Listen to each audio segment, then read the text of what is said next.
How is it going today, ladies and gentlemen? It is that one guy back at it again. Oh boy. Is all I can say. And I know everyone is just on like the edge of their seats because things have happened. You've made it to the city of the Oleander Kingdom, and you have a question that needs to be answered on your minds. What is going on with a potential wedding? And is there about 200 plus doppelgangers invading the city? And why does the council think that they have the authority to get rid of Timothy's family's nobility? Whole bunch of questions that need to be asked. What do you guys think? What do the players think of this situation thus far? I think you gave us PTSD for doppelgangers. You're not wrong. And I think you have it out for Timothy. I don't have it out for Timothy. We are currently going through like a quarter of your story arc, so welcome. You have it out for Timothy. But swear to God, I'm gonna throw hands. With who? Oh, the council members. Yeah. Yes. They're just doing their job, so they say. They're doing an outdated, misogynistic job, okay? Fuck them. Hey, don't worry. Once your sister gets married to this other individual, last name known as Vaxolistry, Don't do it. Don't do it. It's bad. they'll be able to overpower the council and give Timothy his title back. It can solve a situation right then and there. But before we get into the story, let's do introductions. Starting with we're gonna do letters of the alphabet. Delphy, you're up because you both start with D, but E goes before you. For introductions, Yeah. hi. My name is Sasuke. I play Delphy Oleander. You guys are going to be seeing a lot of my family's kingdom in the Feywild. This session.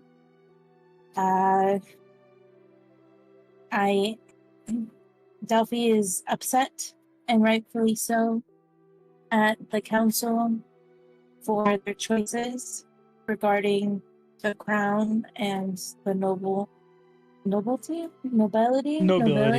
Yeah. Nobility and neighboring kingdoms. And yeah. Yep. They got rid of her friend's titles for the family, but we'll get into that shortly. Durant, please introduce yourself. Unless you don't feel like it, which is fine nonetheless. Okay. Might be muted. He is muted. Wait. I just came back. Alrighty. I thought I had time. Well, apparently not. I have time because I'm last. Durant. Okay. I play Durant Goldweaver, Paladin for the Church of Palor. It's not time. Take a Who's breath. way out of their depth in the fucking Feywild. One of my spells just doesn't work. But he is there to protect, he attack, but most importantly, he carries Delphi on his back. Leah, would you like to pretend yourself? Wow. Pretend? Would you like to present yourself? Would you like to pretend? Is that not what D&D is? It's not wrong, but it's not what my brain and mouth wanted to collaborate. Would you like to pretend for a sec? Hi, I'm Rach, and I play Leah. I am a rogue fighter, and I am currently starting to get a grasp on what is happening, even though I'm not 100% sure. However, after a small conversation that I briefly had with Una, I'm not exactly sure I'm feeling comfortable with what was spoken between me and Valerie at the casino. I'm starting to have doubts as per her motives. And So- you're not sick anymore to the Feywild. I'm not. Your body adjusted, the allergies have subsided, whether it be a blessing Yes. from the Fey God I don't know. herself. Who knows? Let me give a demonstration. It's all clear. It's all clear. That was the last of the phlegm. Yes, it just took a couple hundred doppelgangers to get rid of it, but we're good now. Alrighty. Timothy, would you like to introduce yourself? Hi, I'm Pi. I play Timothy, our fairy bard. Sadly, lost his nobility for now, but we will get it back one way or another. I mean, I am a bard. My level 20th spell is Wish. Madly in love with our dragonborn Theo, best boyo ever in the best world. Best friend Delphy. Yeah. Yeah. Not gonna lie, if you didn't finish that conversation with one way or another, I'm a bard, it would have been like, oh, you're gonna murder the council. Alright. One way or another, it was gonna happen. Alright. And for the record, how does Timothy feel about Leah? Suspicious. I had to ask. Continue. He Una. still doesn't know her, so he's suspicious. Yeah? Even though he has no reason, but okay. Una. He has trust issues, bitch. Fair. Blame the doppelgangers for that one. Who would have sent them at you guys? Oh, whoever the guy is, I he's wonder a who jerk. sent them. You'll never know. He needs to get his ass beat. Una! Introductions! Hi, I'm Umbra. I play Una Vaxis, the Eladrin druid, who is also a florist. And nothing else. And absolutely nothing else. Yeah, nothing else. I don't know what you're hinting at. Nothing at all. Here in the Feywild, broader partner. I'm trying to get a second partner. Who's the mafia boss leader. But we'll get to that later. You can change her. I would be such an awesome mob wife, though. Come on. You can fix her. Yeah, you're already the supplier. Yeah. You got a foot in the door, is what I'm hearing. So you're Supplier saying of there's a flowers, to be chance. clear. Supplier of flowers. Only Mhm. flowers. And nothing else. And other flower-related goods. Valindra! On that note. Hi, I'm Valisk. I play Valinda Ramirez, a Wood Elf Ranger. Yeah, that just got her first level of Rogue, and she's probably going to be disappearing back to Platinum Star City in this episode. And By she'll herself? be gone. Yes, by herself. Oh. Because everybody else wants to is going to be staying here. Oh. We're splitting the party. Yes, we are splitting the party. This is gonna get interesting. Well, before we get into our backstories of how we got to this part, let's go ahead and get into the intro video of Platinum Star City.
And we are back.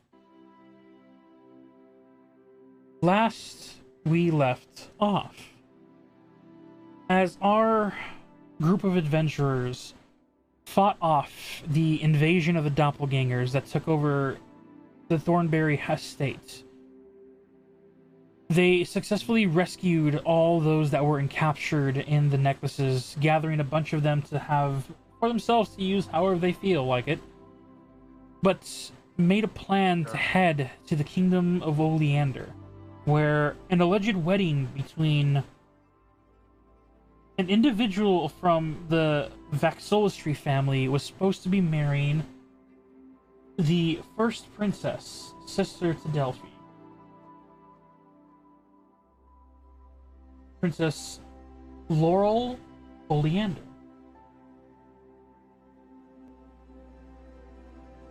And as this journey was needing to be urgently made, our party members decided to climb upon their dragon friend, whom's the secret of him being a dragon was quickly slipped out.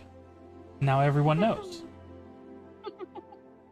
But amongst things that were questioning just prior to their departure, a message sent through from the beyond. A message from the material plane. Sped up through to the time dilation, high-pitched, how it is originally supposed to be. Our party members hear the worried sending spell from their friend Clara from the woods, saying that Captain Goldpaw has asked for the return of Theo and the whereabouts of where Timothy is. Which is weird, because I don't really talk to Goldpaw. Rumored of some type of urgency happening in the coastal area of Platinum Star City. The message was deciphered from Valindra's brain, but safely returned back, as it was a very risky magic item to do such a feat. And because of that urgency, our party members hopped onto their dragon, boosted his speed twice over, and what once was supposed to be a 2-hour journey turned into a, I think, 30 to 45-minute journey. And sounds about right. Y'all held on for dear life as this dragon soared through the sky, breaking pretty much the sound barrier, going faster than the Blackbird stealth plane. If those of you who knows what I'm talking about, thank you. For those of you that don't, I understand. I don't know the actual name of the plane. Wow, disappointed. It happens every now and then.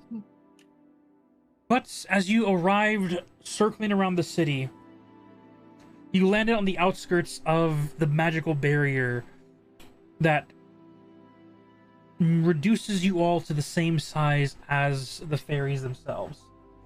And as the dragon returned to his very Theo self, Dragonborn, a group of soldiers of the fairy knights platoon riding in on corgis along with some archers arrived expecting to fight a dragon, only to see and welcome the return of Princess Delphy. As we last left off, leading the troops, dismounting their armored corgi, Delphy, you recognize head of security, Oscar Farrell, one who has guided alongside both your mother and your father throughout the raising and structure of this kingdom. I'll look at his face real quick to get a proper description. A silver-haired individual, goatee and mustache mix, a blue sash that hangs over his chest with a white, non-dusted suit, black pants on the bottom, and a saber on his hilt, with a blackened cape draped over as he approaches and speaks. Princess Delphi, we welcome your return back to the kingdom. It was a weird transaction because we heard from your mother that you apparently have visited already? Not about a day ago? Yeah, I was able to come and see her, but I only had short time to talk to her, so... Right. I do have more that I need to talk to her with urgently, along with my friends here. Who have you brought with you? Prince Tim... You will refer to him as Prince Timothy in his presence and in mine. Very well, Princess Delphi. Prince You Timothy. will also refer to his parents by their proper titles. I do not care what the council has decided. Make an insight check on that. Okay. What do I roll again? Which dice? D20. It's the, D20? yeah, the one with many sides. Yeah. I would like to re-roll. You're gonna use your inspiration? Do I have inspiration? Yeah, you have one. Okay. Alright. So I rolled a 1. So, Oh no. You rolled 2 nat ones? no, I had rolled a... Oh, I you rolled a have... 2. Oh, no. Can I give her mine? The story works out better if, as Delphi looks and declares this to, Technically, it's Oscar. a 5 because I have plus 30. So. That's fair. As you say this to Oscar, you see there is a acknowledgement of this. Looks over. Lady Vanessa, Sir Cornelius, it is great to see you. And a group of you, mainly with the passive insight of 15 and 16. Wait, now I have a 17. Insight? Oh, no, Looking at not passive insight. Leah, I was looking at something else. yeah, Leah and Una, you can't help but hear a very smirk chuckling from Lady Vanessa. Well, thank you for the proper introductions, Mr. Farrell. That's so like my mom. You Oh, see so- a playful manner of teasing coming from Lady Vanessa towards Oscar. That is so mom. Well then. There's a lot to discuss, but first and foremost, Princess Delphi, I think it'd be best if you visited your mother. Right. I had already planned to. We all need to come in and speak with her. And if you could gather my sister, and have her come along too. We can, but this should take priority. I understand that. And I'm going. But I also need you to follow my orders. Thank you. Will do. You see him. He has a professional, but a slight grievance face to his demeanor. Oh no. Looks to the soldiers behind. We are escorting the princess and their guests back to the castle. We will take Sir Cornelius, Lady Vanessa, Prince Timothy, and the friends and companions of Princess Delphy, and we will treat them with the highest respect. You see and hear the clattering of armors as the soldiers stand at salute. A couple of carriages at some points gets pulled up quite quickly. Royal carriages. And as the doors open, you see as Oscar holds his hands and ready to help your group into the two that are lined up. I want to make an insight check. Make an insight check. Okay. I got a 15. Do I see any necklaces? Looking at their necks, even for an investigation, there is no memory capsules. There are no signs of doppelgangers amongst any of the ranks. Okay. And with the insight of 15,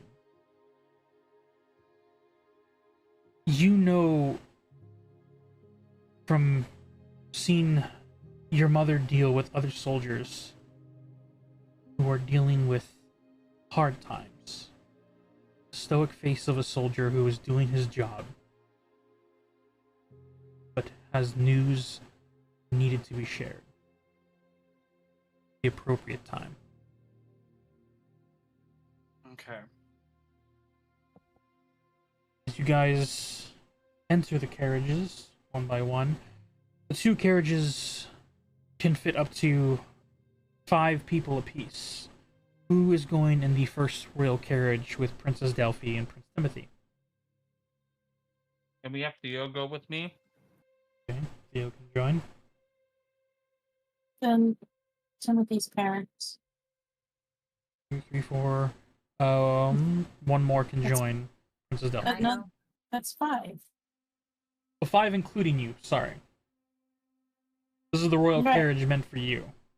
Right. Right. To It's you me- plus 5 others. Yeah, and right now it's Theo, Timothy, his mother, and father. So there's room for one more. Okay. Can I go? Yep. that's Alright. right. Leah joins.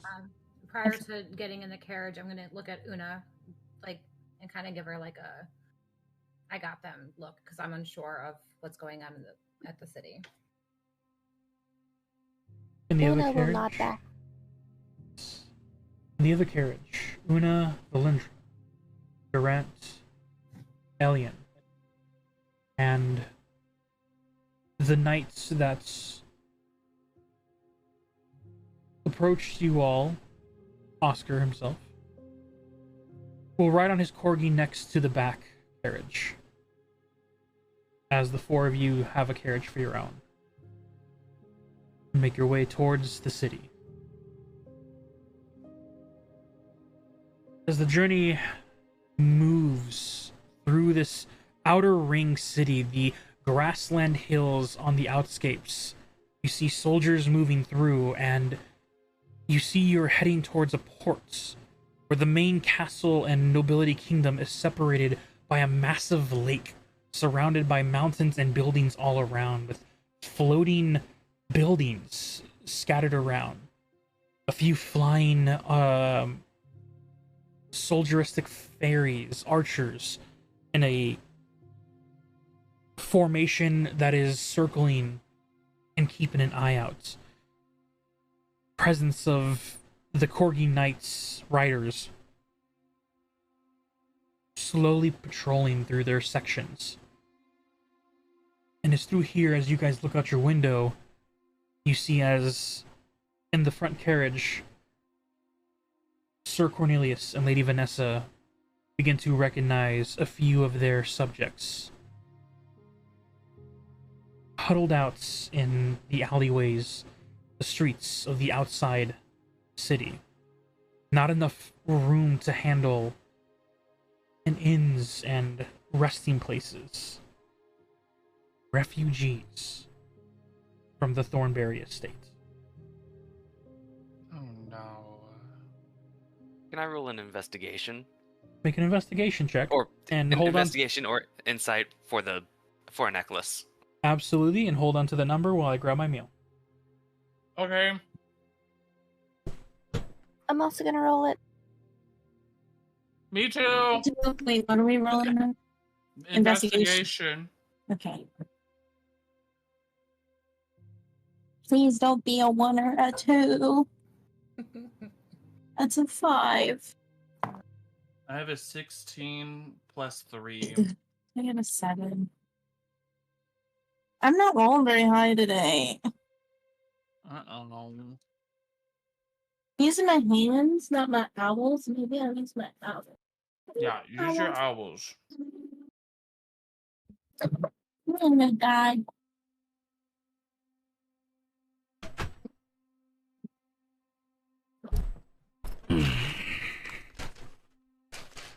Alright. And I'm back. What did you get for your investigation? A lot of us rolled. Oh, okay. I got 17. 17, I got a 19. 19, 18. 18. 3 passed so far. I got a 17. That succeeds. I Anyone got else? a 7. Delphi, you can't help but just not you initially try and search for those necklaces to see if any doppelgangers got in, but your eyes are then immediately drawn to the faces. These refugees are scared. They're hanging on. It's a mixture of the fear of the unknown, of how things have gotten to this point, and the fact that they are just huddling together, trying to keep each other not warm, for it is a sunny season, but comforted. Which distracts you from looking at the items, with the possible threats. For the rest of you looking upon, you do not see a single piece of jewelry. Instead, you see individuals holding meals. And as you approach the docking section, you notice that more and more refugees are gathered near the water, some fishing, others huddled around certain fires, not to stay warm, but to grill food. 2 cities are residing in one. And the shock to the resources is taking a hit. But it brings you some comfort to know that out of every refugee you see, not a single one of them is wearing any type of necklace or jewelry, giving you the confirmation there is no doppelgangers, not amongst the people that escaped or left. Okay. I'm gonna hold a second. Can I roll insight as per Delphi's demeanor in the moment, given the state of how we're arriving and everything that we're seeing? Okay, I have a question real quick. Yes. If she rolls low, do I not say how expression? Or can I say regardless? Or you can say regardless if you believe your facial expressions are telling, but if you want to keep that emotion secret, it would be her insight against your I want to say either performance or even deception if you're trying to deceptively lie with your facial expression. Given the fact that my wings change color based on my mood. I don't know that though. Okay, well then here's what I'll say. That whenever I'm looking at them, my wings are a very ocean blue. And they have towards it's like a light blue but also kind of swirling with like a darker blue. And then when we get past all of the refugees and stuff, they turn a very like what is not like a scarlet, like not very like crimsony red, but like a red, like a kind of like a dark, but not like super dark red, like kind of in the middle, you know, like I don't know what color red. So, but it's like a reddy color. Hold on, let me Maybe like like a wine red. Ooh, yeah, I love a like wine wine red. red. Yeah, like it's dark because there's anger there, but it's not fueled by like rage, you know? Mm-hmm. Okay. And it's just enough red to see that you can see red in it, and not just pitch dark. Yeah. Like it's but It's like it Veilisk's Twitch name color. everything is pink for me, so I can't tell you. Oh, his name is like a nice dark red for me. Yeah. I have it set up to where everything is literally pink for me, so I don't know. Yeah. I don't understand how you could do with that. Leah, go ahead and make an insight check to see if you can decipher the emotions that Delphi is going through right now. I'm gonna send the red color into Discord. Go for it. 13 plus 5 gives me 18. From the facial expressions matching the coloristics of the wings, as she gazes upon the citizens, you can sense the frustration and understand that Delphi wears her emotions quite literally on her sleeves. In this moment, I want to gently reach out to Delphi as a form of comfort, and just kind of gently touch her on the back to symbolize like everything's okay.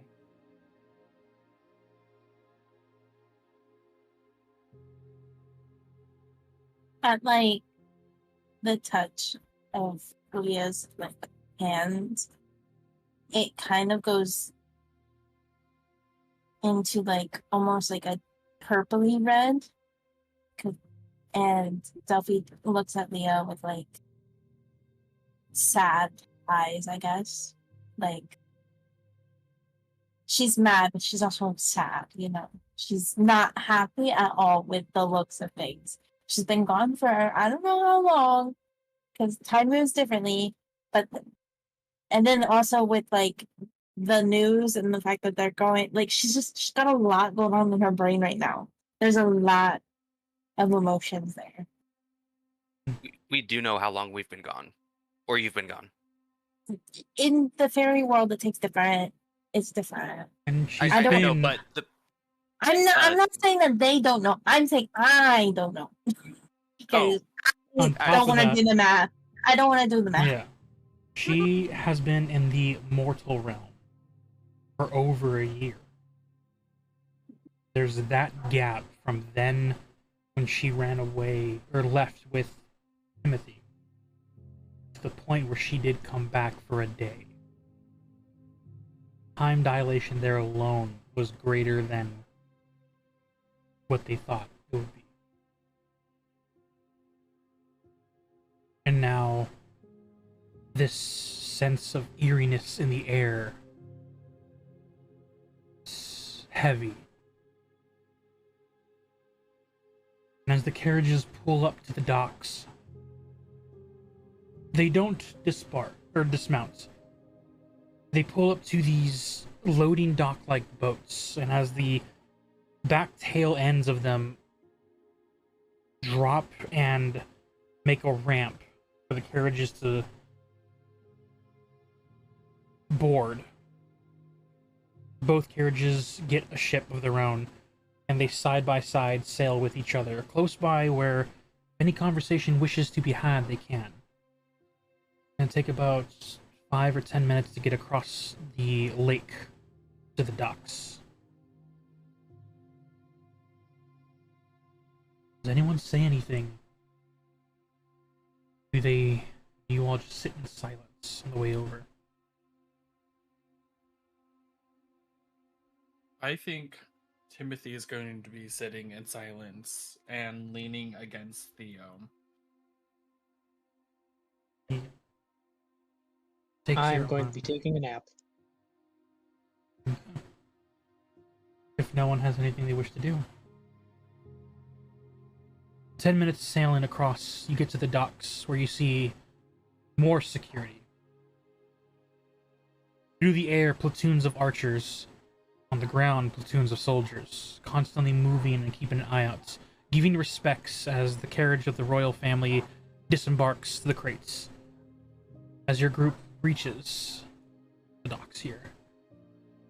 Do you all wish to go together? Or are you guys separating from this point on? I'm going with Delphy, and I'm gonna have Theo follow. We should all go together. I think I would follow as well because the former queen would be the one to be able to help me send me back Okay. to Platinum Star City. Yeah. I'll follow. Your all group will be together, so Sass is, Sass is the whole group for right now. Delphy. yes, Delphi is the whole group right now. Okay. I dare you minimize us to one person. It's one group, and so I'm going to be doing this. Goodbye. We're She's all hijacked us. As we're going you on a trip. heads up the stairs, massive in forms, this whole place, the kingdom and castle itself, is immaculately large. It's its own city within itself, even though you know this to simply just be your castle home. Nobility houses scattered along the coastal regions of this island.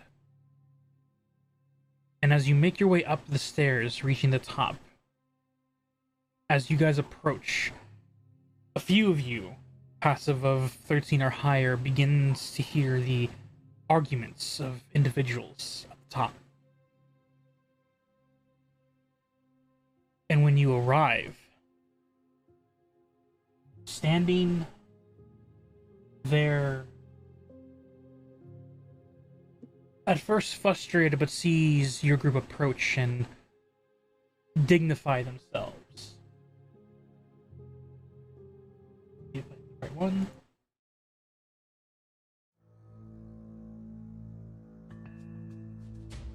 You see the two other council members that you know of. As Oscar approaches alongside you all, dismounting his corgi and walking up the stairs with you. Oscar, head of security. You see next to him Sibian Steen, head of the economy of the Oleander Kingdom. Well, I can go ahead and place him on the board so you can see him. Now I have to scroll in so I can even see it. Greenish elegance and noble armor, leather in status, shortened and patterned down haired, eyes of daggers, and a demeanor about him that holds himself with elegance and pride. As he stands there with books in his arms of ledgers, as he is arguing with an individual right next to him. The one in charge of the magics. Council member Omar Coldwind. A white-haired individual with glass-like looking armor. Palish skin, darkened eyes, and an arcane rune that is embedded in the clothing itself. Long, flowing hair, and as you approach, those of you nearby can sense a cold chill air just being in his vicinity.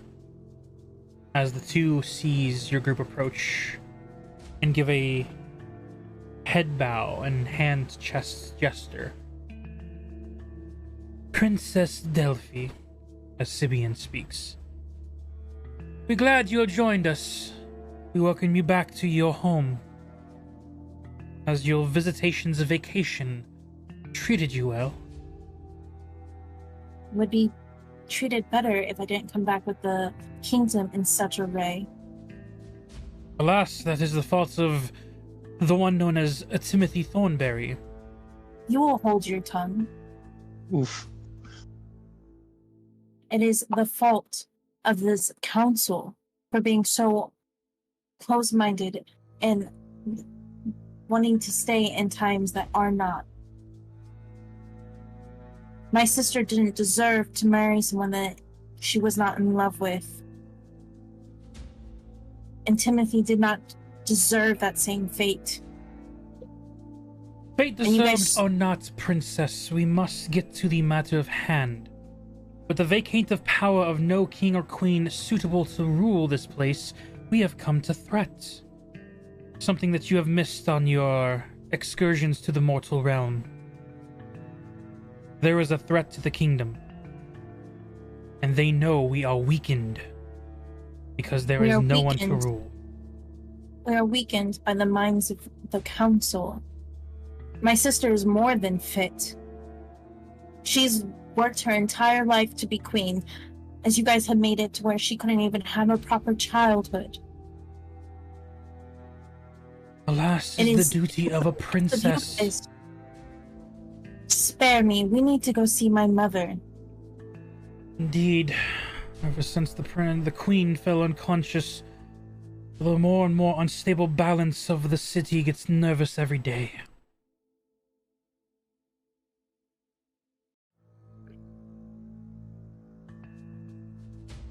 Return to your duties and actually do them this time. And then Delphi walks past them. They stand aside as you make your way through. As your group moves forward, Omar leading beside you. As we move forward,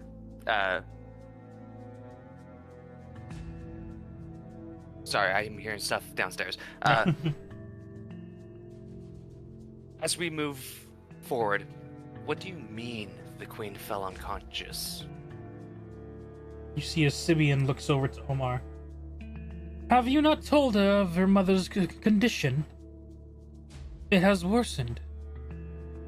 The queen is comatose, unresponsive. Timothy looks straight at Delphi after that. Delphi's wings don't change from the color that she has, the deep reddish purple. And she just kind of stern face just keeps walking forward. I swear he has a soft spot for that girl. Once you guys get in power, I am done with the council, I swear. The council's gonna be done here soon anyway. Not much of a council if they can't keep things running temporarily. Literally. You say that aloud to him? Yeah, I do. And who Throwing are you, shade. girl? To know what it is to rule a kingdom. Delphi snaps around. I said return to your duties. Do not address my guests. Princess, I mean this with all due respect. Return to your duties now. You hold no authority. You are second You in shall line. you shall hold no authority. I am of royal lineage. You are not. And then she just walks away. Omar was getting ready to try and comfortably grasp your shoulder, Delphi, before you turn on your own. He moves his hand away as you continue walking. Timothy follows. Those with the passive perception 13 or higher sees as Omar looks at Sibian with frustration, not rage, but definite disdain. Sibian simply snobs his head forward and scoffs before he looks back at the ledgers and continues on. Una will stare him down and then turn to follow Delphi. Lee's gonna look at him as she's walking past, like, you heard the lady. He Timothy's mage hand is putting up a middle finger to him. Can others see the mage hand? Because I'm pretty sure it's invisible, right? Oh, Mage no. Hand's is visible. Mage Hand is visible. Yeah, so Mage Hand they is can visible. see it. Very much so. It's like an arcane floating hand. It's not translucent. It is see-through, but the arcane outline is still there. Okay. Wait, Timothy, you don't even see that. I don't care. I'm still putting a middle finger up to him. That's fine, but I heard the whole issue going down. I'm putting my middle finger up for him. As Omar escorts you guys past this, the other individual in charge of the city escapes and magic, the Councilman Coldwind, did not speak that entire time. Eyes remained closed, where his darkened circles almost made it seem like a somewhat void, but he acknowledged everything that went on. Did not speak, did not nod or shake his head in agreement or disagreement with either statements, just simply was simply there as you guys move past them. And as Sir Oscar Farrell and Princess Delphy leads the way into the castle with you all in tow, reaching the doorways to your mother's room.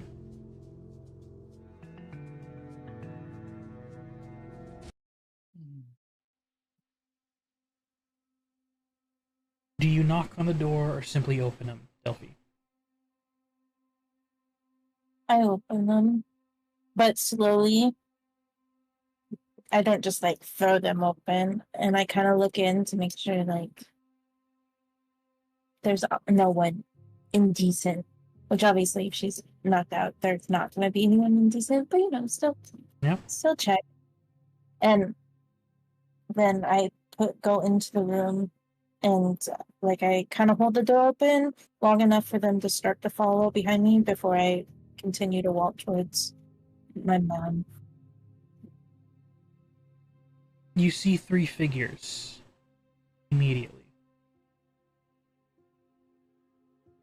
The first is your sister, sitting there elegantly, holding back seems to be tears and frustration.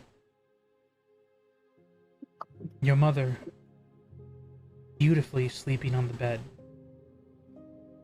deceptively peaceful, like if nothing was wrong. And another individual, blackened hair, stern face, jawline, not pale, but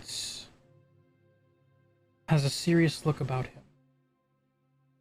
You remember this individual, Delphi?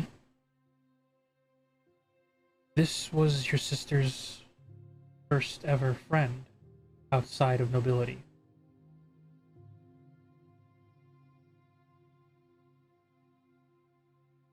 I know his name.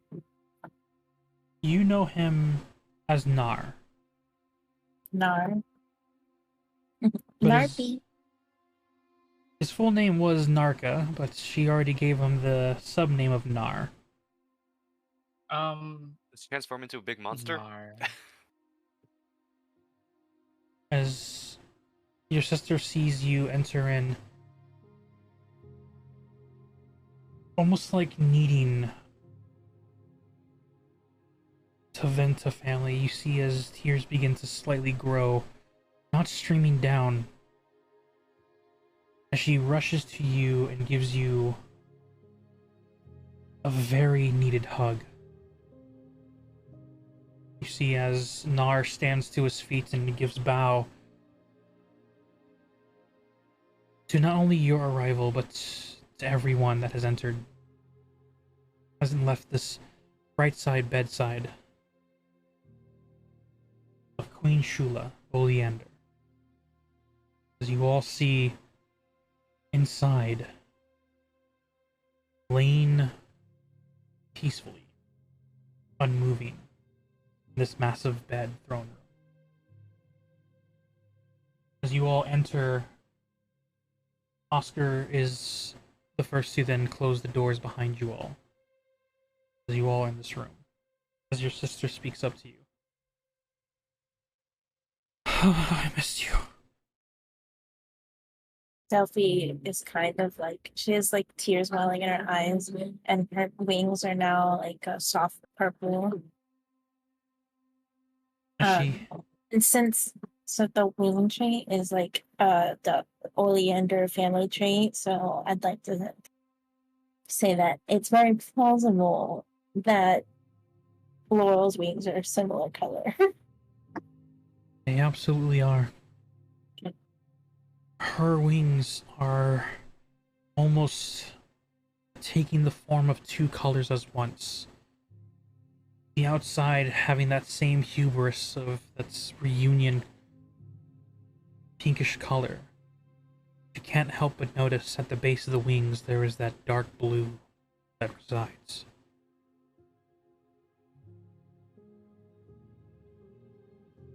Delphi is like, Laurel, I don't blame you, but we have to fix this. And we're going to. With Nir's help. Nar. And you see her look to him. He looks to the queen as he's been staying by her side, but then respectively steps away from her bedside, approaches you, gives another bow directly in front of you. Princess Delphi? Delphi kind of like gives like a kind of like a nod wave to him. I've heard you've had quite the adventure. Yes, there's so many things that I have to do. And Delphi squeezes her sister's hands, and she's like, I need to talk to you, just me and you later. Very soon, but we should address, obviously, Mother first. And she, like, walks over to the bed. Is you and your sister on one side of the bed, both. Nar goes to the opposite end, takes the seat once again at the other chair, attentive to both you and your sister, almost like he's ready to get anything you would request on a moment's notice. As you also see that Oscar is at the foot of the bed, standing dutifully with a disheartened look of sorrow through his knightly demeanor, as the rest of the group is in the room. I rolled a 16 on Nar. Is he full of shit? He seems genuinely concerned for Laurel. He is concerned for the queen. It's... Make a history check. That one. I don't know this guy from Adam.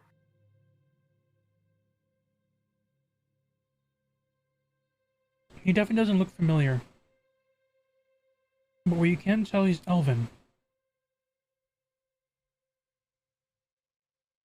He's not a fairy.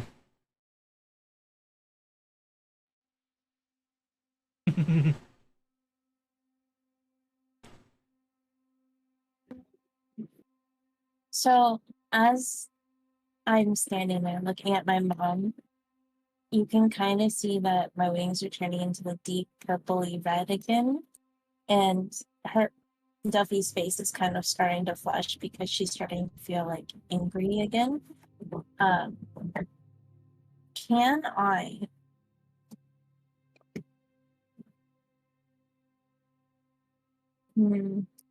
what can we check, or what would be like the thing if I was trying to see if like this felt unnatural, like if the way she was in a coma seemed unnatural.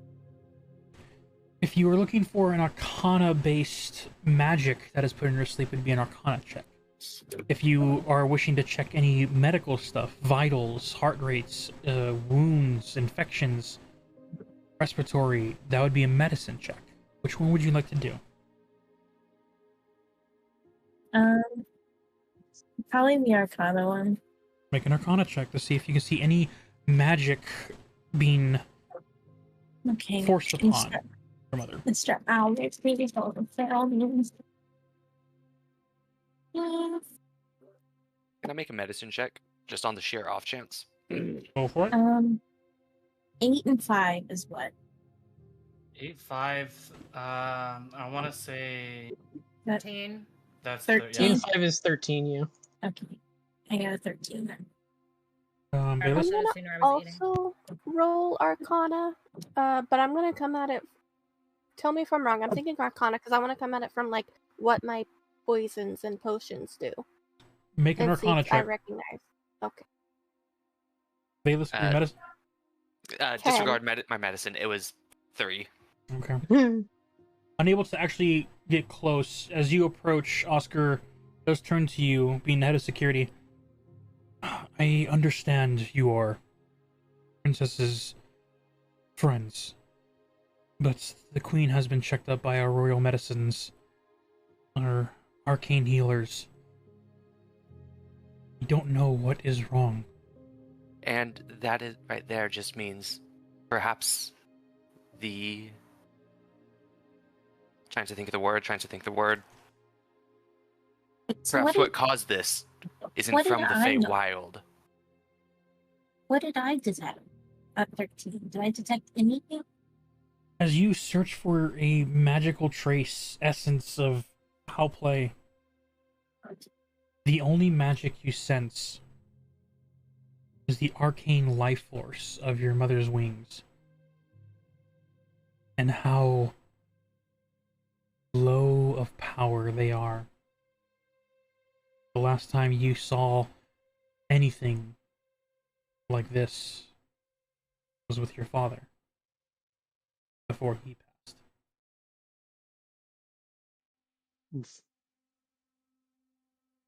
I swear to God, if you're gonna make us all fucking cry during this lesson, I'm over it. Delphi sits down on the bed and grabs her mom's hand and kind of like slumps over to where her head is like resting on her mom's like side, like stomach area, and just lays there. What's the head of security's reaction to me stating it might not be from the Feywild?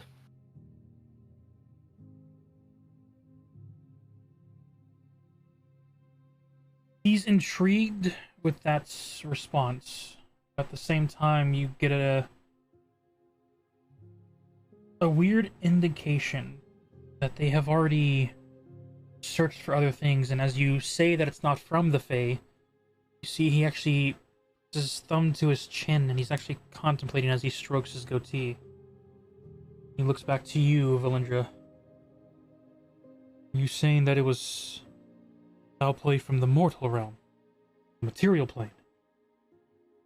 Who knows? It's possible.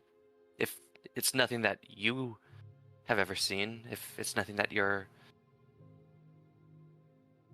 doctors and medical people have ever seen, perhaps it's from the mortal plane. We have information, books, and some scholars that were from the material plane. Platinum Star City. It's why Princess Delphi also went over to be able to mingle between those of the mortal realm to help build a stronger bridge between them and the Feywild. From what we've learned, any signs of foul play, if there is very non-detectable. According to the medicines and healers, there is nothing wrong with the Queen. She simply cannot get better.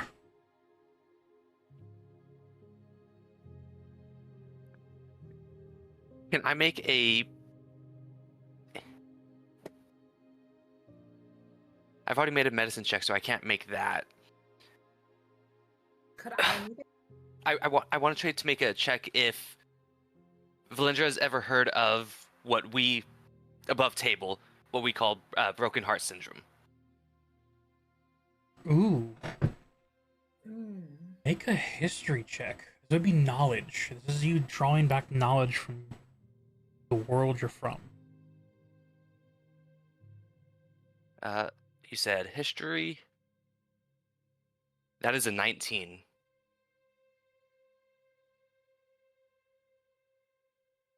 There's no ailments, no signs of foul play. Broken heart syndrome that has claimed many widows and widowers' lives. It is not impossible to rule that out. But she also still has her daughters with her. From Delphy's stories, Timothy's descriptions of the Queen, she loved them both just as equally. It's not impossible, but it's not like love has left her life.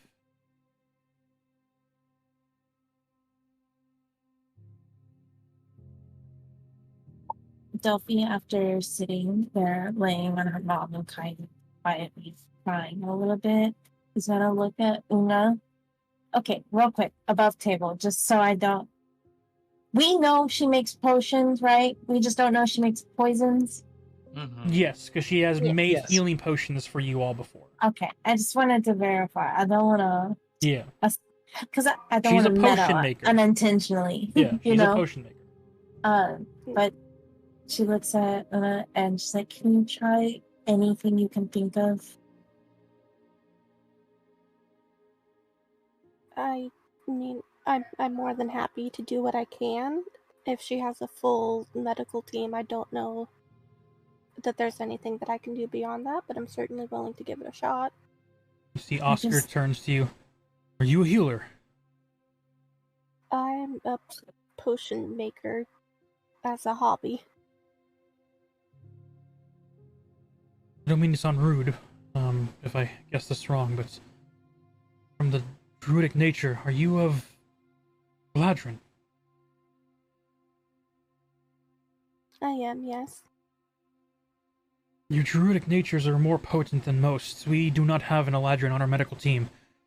If you wish to try something, we will gladly accept it under supervision, of course. Of course. May I examine her? Please. And you see him point to the side of the bed. You see as Nar gladly steps up and presents the chair for you to sit in if needed. I'll keep standing. Would this would be a medicine check, right? This would be medicine or arcana for you. I'm gonna do medicine. Okay. As Delphi sits up, she's like, "My mother is in her bed dress. If anyone who is not female could please leave the room while Una checks over her." Delphi, I don't need her naked. Well, she's in her bed dress. She doesn't want her mom being seen in her bed dress. I will gladly leave. Of course, you see. I'm not saying you're gonna make her naked, but she's still in her pajamas, Nar just and she's the queen. My apologies. you see the fluster of Nar as he's just putting together. He's like, "Oh yeah, she is. I'm sorry," and just he stumbles out of the room before he presents the chair, and it's at that moment where he's presents the chair and then takes a step to walk, but then presents the chair. Nope, he needs to walk. He needs to go, and he's walks out with the individuals. As Oscar looks to you, Princess Delphi, we'll be right outside the door. Call me if you Thank need. you. Please see that we could get some refreshments for everyone, and if you could send for Ashley, please. Absolutely. We'll have Thank her you. bring over any beverages we can.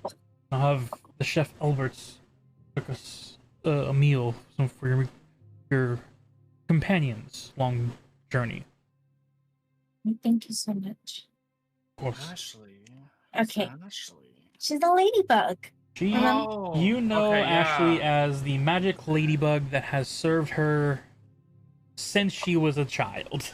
It's been a It's while my since I lady. heard the name. I was She's like, my lady in the waiting. I was like, who's Ashley?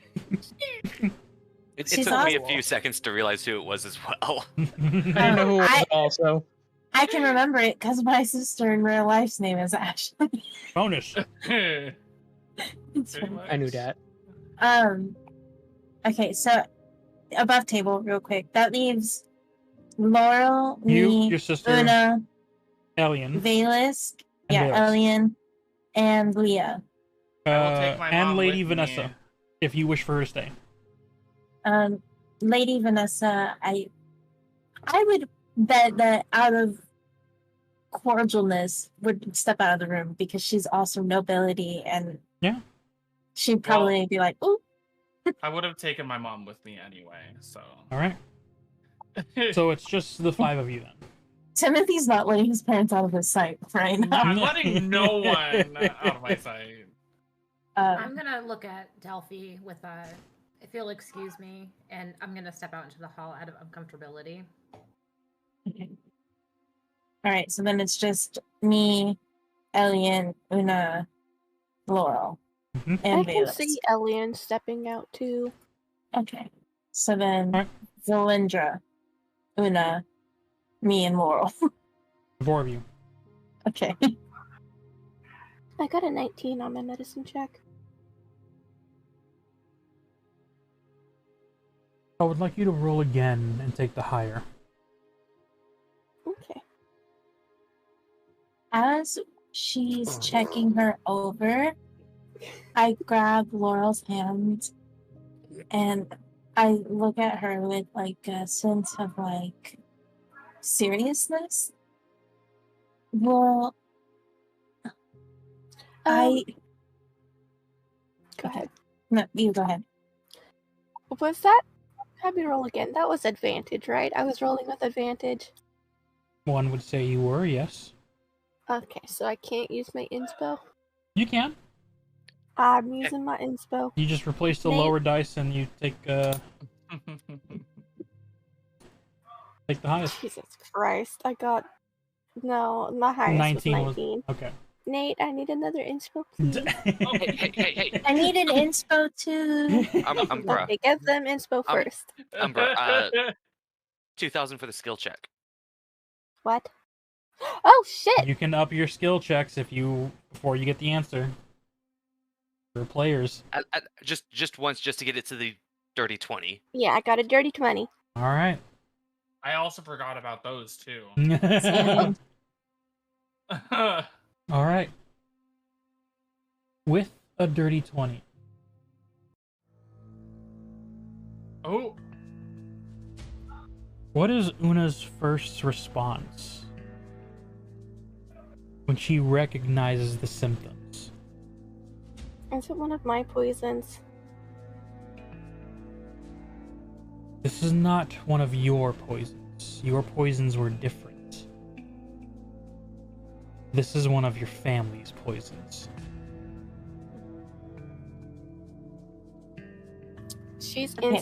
Her mind instantly goes back to Nar. Okay. Because... Oh, you don't know this yet. I know, but there's something that I was gonna say to Laurel as you're checking her, which is very prevalent to what you're finding out. Okay, Which is the only reason why I'm interrupting. If it wasn't prevalent, I wouldn't interrupt you. I'm sorry. They're But not. as you're finding this out, okay, as you're going through all this, you hear me just say to Laurel, there's something really important I need to talk to you about. And because of the conversation you and I had, you know. Okay? That's all I'm saying. Okay. As Laurel looks to you, what is it? Feel free to take over. How long would this medicine check take? And how long does Delphi have for her conversation? The check alone takes roughly a minute to 2 to thoroughly process, and you know what to look for. And you're finding the signs, the way the body is reacting to the poison that's you later perfected, but was still known as your family's poison before you changed it.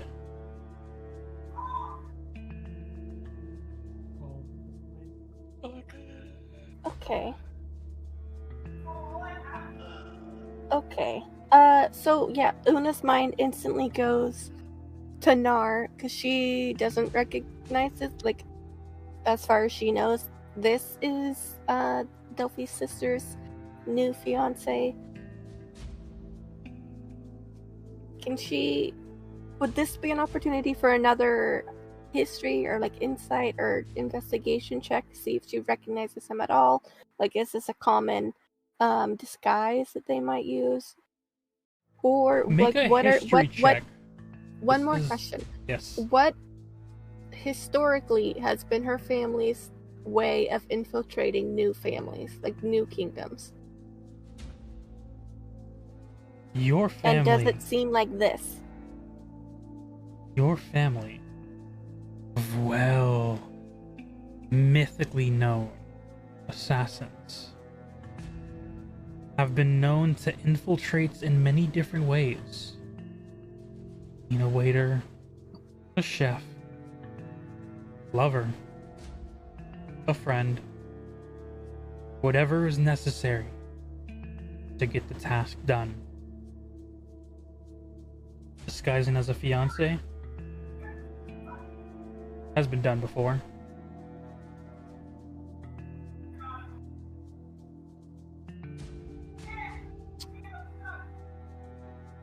Okay. Okay.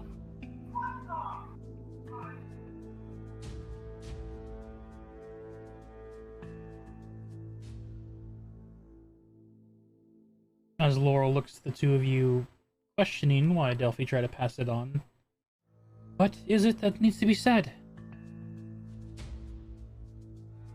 Delphi looks over at Una. Currently, Una is still pretending to do the checkup, but she's running through what she knows of this poison and if the antidote that she made for the variation of her poison would be functional for this. The one that But hasn't she's been also- modified by the darkness, right? What? You have two modifications. The antidote to your poison that you perfected after you left your family. And then Mhm. there's the one that the darkness also modified. Group Yes. for the darkness. So which antidote are you wanting to try and maybe not use, but to compare? Not gonna try it. Yeah. She can compare both of them, see which one would be most effective, since she's made both of them. This will be from your history. Your family was skilled at this type of job for two very specific reasons. One, they were dedicated. They would take the roles of whatever necessary for years. And as Eladrins, years are simply mere days to them. And the second most annoying is that each of your family members had a specific antidote for a specific poison. You need to figure out which family member has been infecting them and figure out their antidote. How big is my family? The immediate household, you've only heard of having two other younger siblings, your mother and father, who led, and a bunch of grunt soldiers who are more of the infiltration to physically, less stealthy and integrated, as you and your immediate family was trained.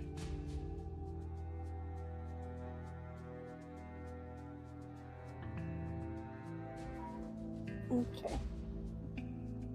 At this point, Una is gonna continue to go on with the medicine check, like basically drag it out while she eavesdrops on Delphi and Laurel's conversation. They're trying to pass this conversation to you. At noticing that Una is not responding right away, Wait, I missed that. What did she say to me? I didn't say anything to you. What did I Laurel just say said- to me? I don't. Did Laurel say something? Well, I think she you, just Delphi, said there's something we need to talk to. She replied with, What is there to talk about? And then you looked to Una, who hasn't responded, and so Laura basically said again, what is it that you needed me to talk about? You made it sound Delphi. urgent, and you've caught her attention. Delphi grabs her.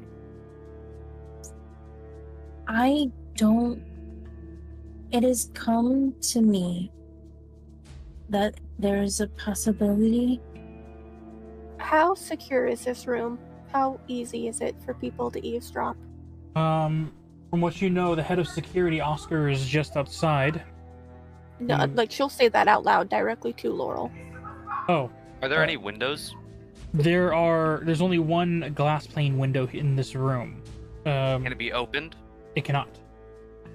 I want to just go to the window and kind of start looking out as Una said that. Okay. As you begin to scour, go and make a perception check from the window side. As Laurel looks to you, Una, as you say this, this room has the possibility of being secure. We need to cast the silence spell on this and get Oscar to make this a private conversation if need be. What is going on, Delphi? 23. You search outside, and Valindra, you see as other of the sky forces are simply making their rounds around the castle. You see as they small 4 to 5 flying archers just make a pass by the window, but then can keep on moving forward, not even acknowledging that you're there.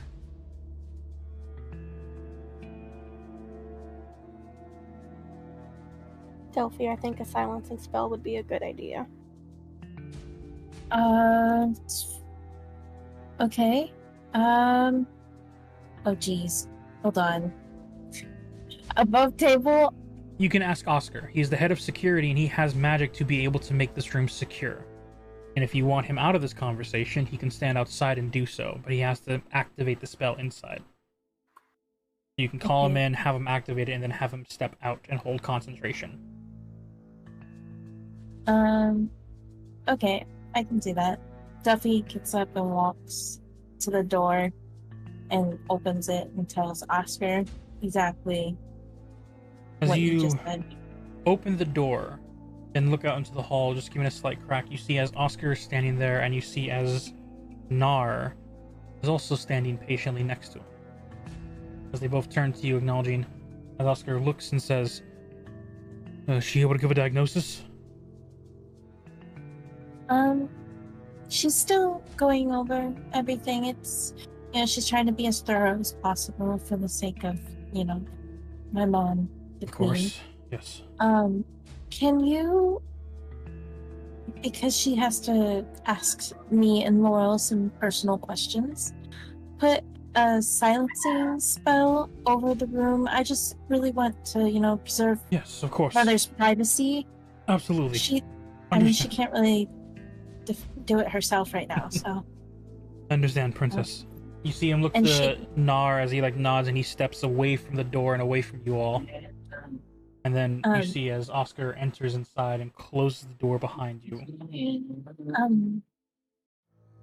If once you have it up, if you could be outside of the spell too. Oh, yes, absolutely. Thank you. You see as he ritually casts, it takes a little while, but he does so and able to conserve magical energy. As he casts the spell, and you see a gentle wave of a soundless barrier push forward, and when you see it connect to the walls, you feel as the arcane vibration of silence that would have kept everything inside quiet, as the magic vibrates, and then you feel the arcane energy disperse outwards, where you hear yourself in, but no one can hear from the outside. As this finishes, you see as Oscar is holding his hands in a specific motion, walks to the door, waits for you to open it. I open the door and help him out and close it. He nods. I'll be just outside. Let me know when you're done. Thank you, I will. You have about an hour. Okay, thank you, Oscar. He nods and steps out, and the footfalls you heard, the moment he crosses the door threshold, those footfalls go silent as the door closes behind you. And it's just you in the room again with your female squad. Delphy turns back and walks to the bed again. And she's... Sorry, Nimbus just muted my mic. Cats She do wa- what all cats do. They already She infiltrated your walked in. house. Run! It's Cat's mouse now. It's Una's He's like- family. He won't... Like, every time I stop petting him, he just gets farther and farther, like, on my mouse pad. Attention. Just Luna. Demands This is attention. Yeah, and him with my mic, because his head keeps hitting the bottom of it, which is unmuting and muting it. As you approach Uh, Laurel. Yeah, I walk over to Laurel, and I as I go to sit down next to her, I run my hand down the back of her arm and give her this look. It's come to our attention that there's been a lot around here, and amongst our kingdom and amongst Timothy's that's not as it seems, and it's quite dangerous. And I fear for you, and you're not going to probably like or agree with the information we have. And I'm so sorry. Yeah, I already don't agree with what the council did. It was a mutual decision and our mother sanctioned it.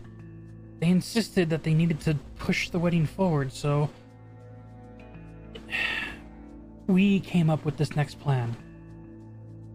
Me and Nar were going to get married to have a political power aspect, and then we'd be able to keep the council's desire for political positions at ease. Well, I've known you my entire life, literally, and you've always strived to do it on your own. You've fought for it since you were, 15, 16? I mean, well, I guess it wouldn't be 15, 16 because they're fairies. Hold on. 25? I've been studying, yes, but there's... So, you expect me to believe that you came up with the plan to marry a man for power? No, Nar No. is my best friend. Well, it's come to my attention his family isn't necessarily a good family. And while Nar, I don't know him that well, and there is a chance that he has no part in things, I'm weary, and I've been told information that just makes me scared for you. We can do this to where you can rule without having to be married. Wait, Nar's We can fight this. family? Nar is a Vaxolistry, isn't he? That is his you last name, yes. Yeah, and so am I. That's not a family you want to marry into. Can I roll insight on Nar while we're standing in the hallway and the silence bell is going on? Yes, you are outside. Go ahead and make an insights on, Nar. But as you roll that... 17 plus 5. He seems unbothered, definitely, he's curious. He talks to Oscar, he's not bothering Oscar, but he's talking to Oscar about what was just said. Do they comments of, do you believe this Eladrin can do it? Can he save the queen? Sorry, can she save the queen? And you see as there's a genuine concern on his face. These are genuine questions. You've He's a worked liar, with liar. those that give facades.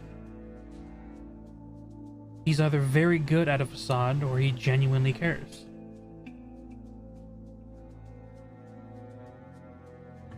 Can I ask him one question? What do you ask? I don't want to cut away from Delphy and Una too long. I just want to ask him a question. Are you concerned for the queen? Do you think she's gonna make it?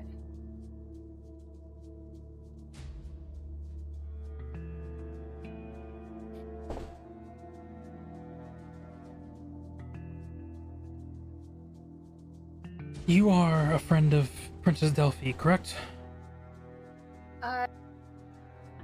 Really say like best friend, more like a acquaintance. Over the course of the past month. Hired bodyguard, perhaps? Not really hired. She's not paying me. And bodyguard, no. I'm just kind of Traveling companions. yeah. Yes, perfect. Okay. To answer your question, I am genuinely and deeply concerned of the Queen's health. And I hope that she can recover. But we need to identify what ails her before we can take those next steps. Rolling for deception, nat 20 plus 9. Wouldn't it be insight because you're trying to? Are you Yeah. trying See to? if- Are you trying to see if he's lying? Yes, All right, it'd be an insight, so it's a nat 20 plus your insights. plus 5, so 25. 25. Okay. You look at him. The verbiage that he used was specifically. He genuinely cares for her safety. And all that is needed is to identify the ailment. You've dealt with a lot of individuals in a poker game, gambling, and crooks that love to play cards close to the chest. And you can't help but get a funny feeling that he is holding some cards. For what, in particular, you can't quite read. You're on the cusp. But he is holding cards nonetheless.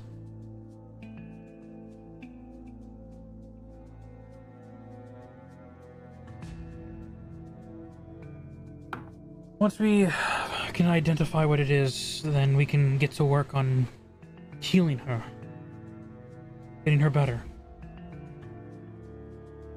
Okay. Princesses need their mother. Especially one that cares as much as her. Absolutely. Delphi's a beautiful soul, and I have all the faith that they got this. I just wanted to see what you thought was going to happen. I don't know this family too well, so thank you. I was a little concerned. Queen Shula was nice to me.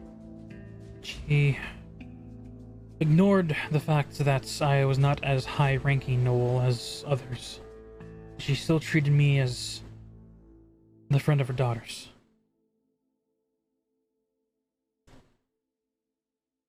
I feel like she could have been my second mother. She could be. Once we get through this, she will be.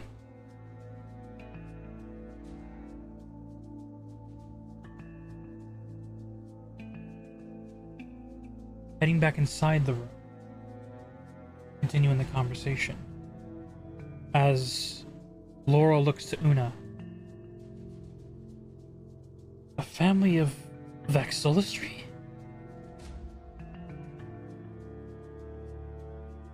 How?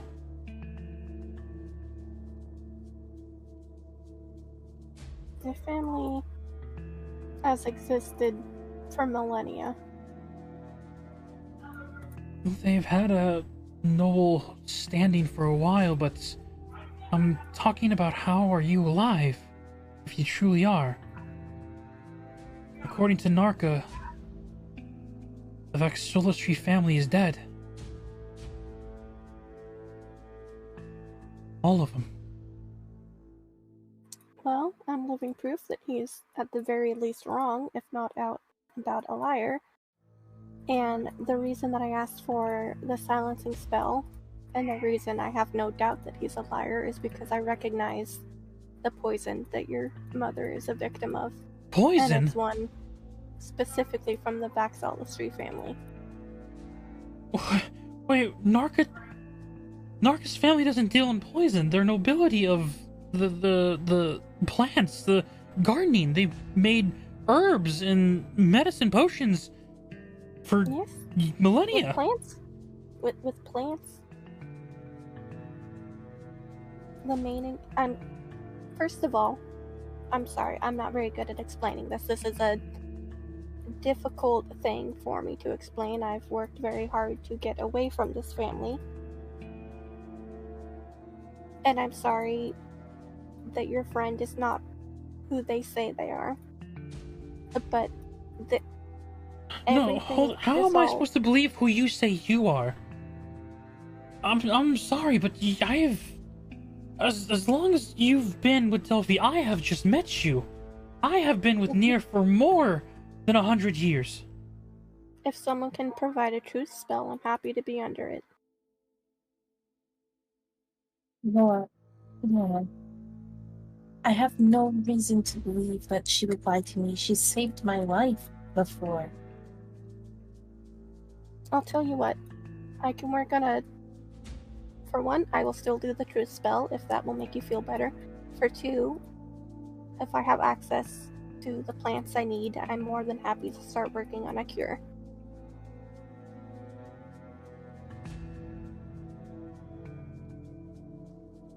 You said it was a poison. You identified it as a poison. Yes. And if you claim to be from that family as well, you've also claimed to be a poisoneer yourself. Certainly in my past. Make a deception check. Okay, well, since there are multiple of us talking here, can I give her advantage if I'm also, because I don't know that she's a poisoneer, right? I just know she makes poisons. Can I just unintentionally give her advantage by telling my sister she makes health potions at her store for the city? She literally heals people all the time. And so has Nar. He has spent his years here in the castle learning medicine, learning to heal people. Una is gonna glance at Valindra. What? And take a deep breath. What did you roll? And go, I haven't rolled yet. Okay. She's gonna glance at Valindra, take a deep breath, and go, in the past, and occasionally currently, I do make poisons. Delphy kind of looks over at you with like a shocked expression. Valindra isn't too shocked because I'm pretty sure somewhere in the past I did know that you did make poison. I don't think so. I think I don't you, the think player, so. suspected it, and Valindra never had a reason to suspect it. No, because I could have sworn that Valindra was gonna buy poison from you, but she never did. I heard that too. I think I remember that. I can't remember where it's from, but I could have sworn I did know. Were you looking for just a poisoneer and didn't know where to search or heard rumors? Because I was under the impression that this was a hidden thing. I was also under the impression, but now that you mentioned looking for a poisoneer, I feel like there was a minor subplot where Valindra had been trying to find a poisoneer and ended up getting directed to Una, and then nothing ever came of it. I never did go and buy a poison. Okay. So being directed but to Una Una, know were that you? Valindra knows. Yeah. So being directed to, even if it was the shop, you know she would own the shop. So, yeah, we'll say that's Valindra. During her own night walks, was able to discover this. I thought it was after Valindra got poisoned, and then she made the antidote for her. Antidote's one thing. Creating a poison's different. But nonetheless... Did I make the antidote? I thought she didn't- got greater restoration. That makes I sense. got the cure from Wolf, took it, and then gave the The residue to you. Yeah, to the and disciple. then that's when I made the antidote. Yeah. Alright. As we are in this room, and as you look to Valindra and say this to Laurel and Delphi. Laurel looks to Delphi, sees the quick, not shocked, but surprise. You didn't know? No, I had no reason to. She's been nothing but helpful. Look, I'm not saying that we need to persecute. Is that the right word? Persecute? Like, That's one word. prosecute. Prosecute. We don't need to prosecute. Persecute's different. Prosecute Nar right now and say that he's committed crimes against our family. But I fear for you, and if this is indeed poison from her family, then that leads to suspicion, and I just want you to be careful. And I don't understand why you're giving up the fight and throwing in to I'm not for this. giving up the fights. It is law, Delphi. If the ruling king and queen cannot rule, the council has the authority to make all the decisions. And until I become queen, we have no power. We can get it to where you can be queen without a husband. Other kingdoms have done such things. We are living in times that other kingdoms are not because of what? Our stupid council? Even Mom didn't agree with it. Mom sent Timothy away so you didn't have to do this, and you're still doing it. I'm not doing it because of them. I love him. Well, then let's get Mom better and prove that we can fix the kingdom and prove that this man isn't a threat to it, because right now it seems like threats are coming from every direction. Threats are coming from the woods to the west, Delphi. There are rumors. The hag has returned to the Feywild. That is what gotten everyone scared. Which hag? Hags unmanageable. I know that now. We don't need to have our kingdom go up in flames and make rash decisions over the threat of a hag. What do you mean they're manageable? Oh, we've already killed one. The hag of Lot was killed, and You there's see, as so much that you don't understand, Laurel. Laurel takes a seat next to the chair of the bed of your mother, and as she's just... her mind is spinning at 100 miles per hour, and she's just trying to grasp at something right now. Lucha will ask once more, do you know which hag has returned, supposedly? No, we just... all we know is that the forest to the west is now under its domain. Pixies What type of... have been spotted. What's been spotted? Pixies have been spotted. Okay. Are there I any wa- I- known? Go ahead.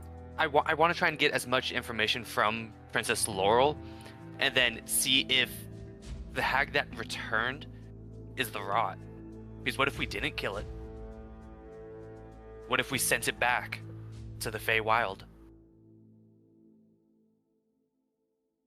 That is certainly an idea that I have not pondered, and I don't like that now you've made me ponder it. What have there been any noticeable changes other than the pixies to the area of the forest that the hag is in? And any changes to the flora or fauna?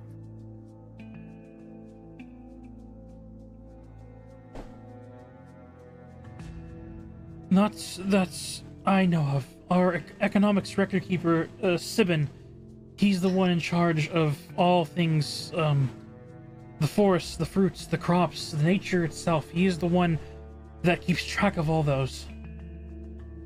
Have you guys not been having, meetings of the keeping of the records? You're supposed to do it weekly. Father We did it have- weekly. been having meetings, and the meetings keep on coming back to us. Sibin wishes for me to gain power. He wishes for the marriage to go through, which makes me all the more nervous of what he is planning. But he is also not speaking of... It's this back and forth arguments over and over again. And then when they made the decision to strip the Thornberries of their titles, I have been trying to keep it together, but ever since Mom...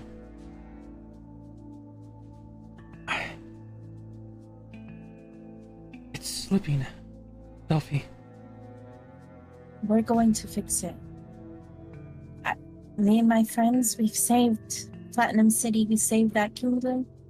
We helped them. We'll help us too, and we'll help Timothy's. We'll fix it. But you have to place a bit of trust in me and my friends. You have to let us help you. And I promise we are not just going to start throwing accusations around like willy-nilly, and we're not going to immediately assume that your fiancé is the worst. But please, if you could just have caution and just understand that we just need to look at every angle, okay? Delphi's gonna reach into her pocket and take out the coin that her mom gave her. I can't promise you that this coin will save you like it saved me in a time of need. But Mom gave this to me when I was going away. And it helps me. And even if it's not able to physically help you, just hold on to it and try to stay calm and just know that we're going to do our best to fix it. We're gonna save this kingdom. We're gonna save Mom. We're gonna fix this, okay? Mother gave you one as well. She did? You see as she reaches into a side hidden dress pocket and she pulls out the exact same coin you have in your hand. Except hers is still glowing. Delphi immediately has her put it back in her pocket. Who knows you have that? Just me. Mother said to keep it nearby and it'll keep me safe. Do not ever let it away from you. Do not let anyone take it. That coin, it can do wonderful things. Okay. She puts it back in that pouch that just blends in perfectly with the dress. Your Highness, may I examine you as well? I have concerns that you may also be getting poisoned. Make a persuasion check. This is as much as she trusts her sister, she does not trust you. That's fair. Can I give advantage by saying, "Oh, I think that's a good idea," and trying to also persuade her, or do I also have be with advantage, but the difficulty will lower. Okay. Well, it's not gonna happen because I rolled a 7. I'm feeling just fine. And Can I persuade her? You said the coin would protect me, Delphi. Please, just for humor her for me. I'm still willing to do the truth spell if that will bring you comfort. Can I roll for persuasion? Roll for persuasion, Delphi. As she looks to you, Una. Well, I also got a 7. So. Looking to you, Una. Y'all are bad at persuading. To be That's honest, because I they're not charisma based people. I've No, I know. never. This dice today has not rolled above a 10. I'm sorry. I don't. It sounds like it's Yeah, time I for have them a- to go to dice jail. I have a -1 to charisma. I have a +6 to my charisma. But I was told to get out of the room. Wow. Something to my charisma. My charisma is decently high. In my defense, that was the only way to get Nar out of the room without raising suspicion. It worked. So, With a 7, you see as she shies away. If anything, we'll have... Look. Una, the truth spell, we were taught this by Omar Coldwind. The truth spell forces an individual to speak what they know is true. But if they themselves are deceived or do not know the whole truth, they can unintentionally tell a misinformant truth. Okay, you don't have to listen to me about things specifically about Nar, but I can tell you everything about the Vexolistry family, and you can take from that what you will. I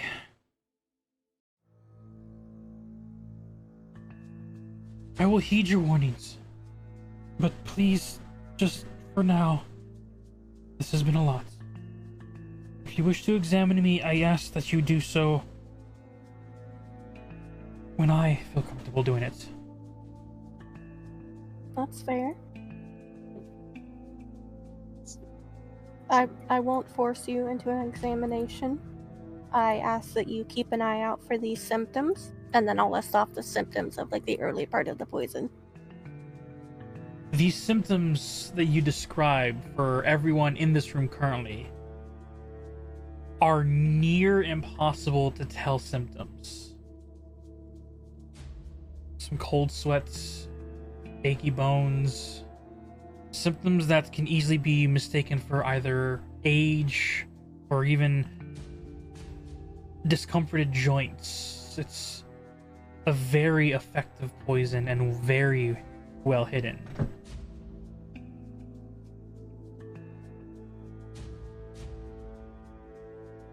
But as you list them off, you see as both Delphy and Laurel can both identify that these were the symptoms that led both the Queen Shula and their father King Aslo before he perished, seemingly of a heart attack.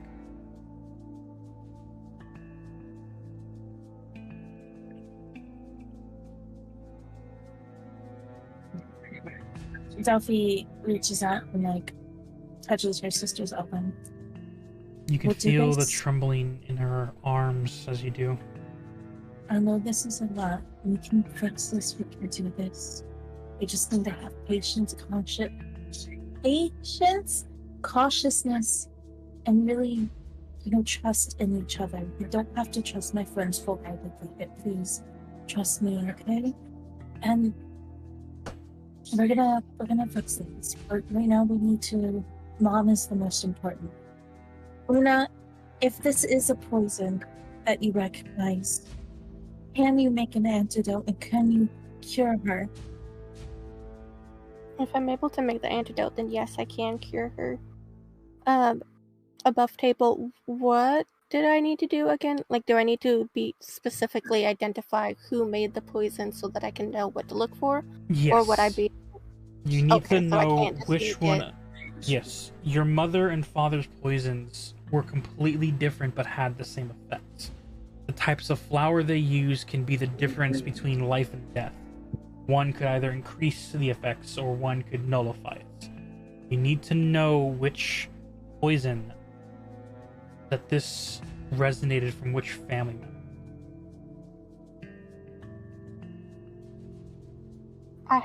Before I can cure her, I have to figure out which specific poison was used. In the family, each member had their own ingredients to cause this same effect. If I use an antidote for one, it will have more harmful effects than if I use the correct antidote, so I have to figure out which poison was used first. Una, Yes. if it is Nar,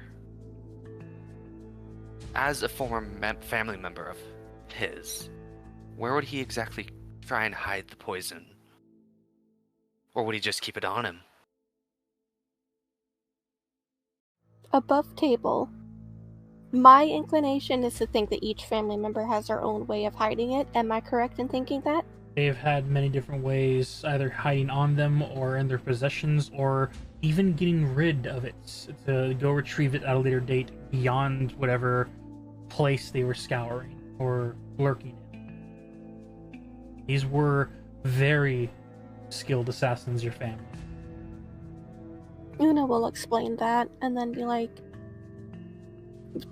when my family does things like this, we don't move quickly. We're Eladrin, we have time, and we bite it. How often does the poison have to be given? Is it just once? Or does it take multiple doses to finally take full effect? Both. If you want it to be a more subtle instance, more doses would be the way to go, but you could give a higher dose to someone and cause the same effect. I have a question. Yep. Okay, so Delphy is 41. Well, 42. Well, I don't know, it's not been a full year. Did she? How does that work? You have been gone for about a year and a month or so. Year and a few months. Okay. Here, It's been like 6 weeks. it's been like a month, a few months or so. Okay, so technically she's still 31. And if her older sister is older than her, I don't know if we made an age directly for Laurel. There's no set age, but I assume she was older than you by at least a couple of years. Maybe not Okay. like dozens, but a couple. Okay, so let's say like 48, 49. Given fairies are babies for a little while. Mhm. How do Eladrin age? Because my thing is, Like if she is fine wine. okay, so if she grew up with him, does that mean he was quite young when she was young? Like, I don't- The aging process still is the same. It's just how much So yeah, from reaching from infants to adulthood, that age usually stays in the same realm when it comes to what the heck is going on with Mike. You're in space again.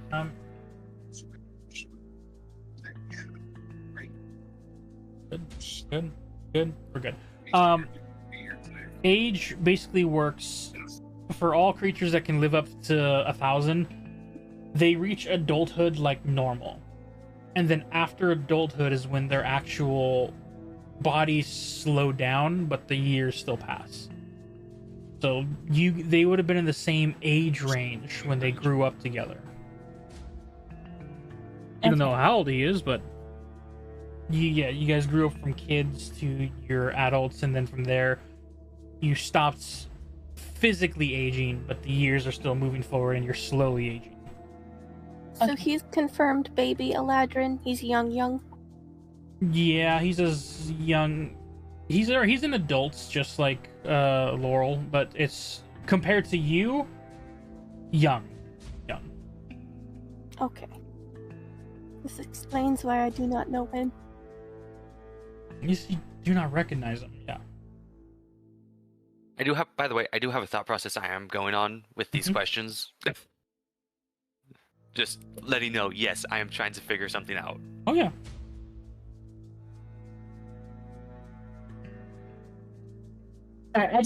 In my mind, I was just trying to figure it out because I was trying to figure out how they would have grown up together if they aged different, but No, the aging process is virtually the same. It's just how many years after is the aging process delayed.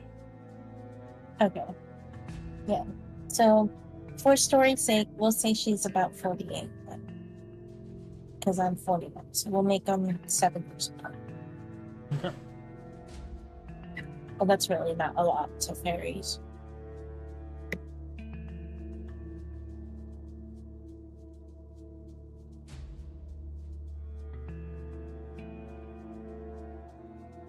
Just out of curiosity, what is the upper limit for fairies?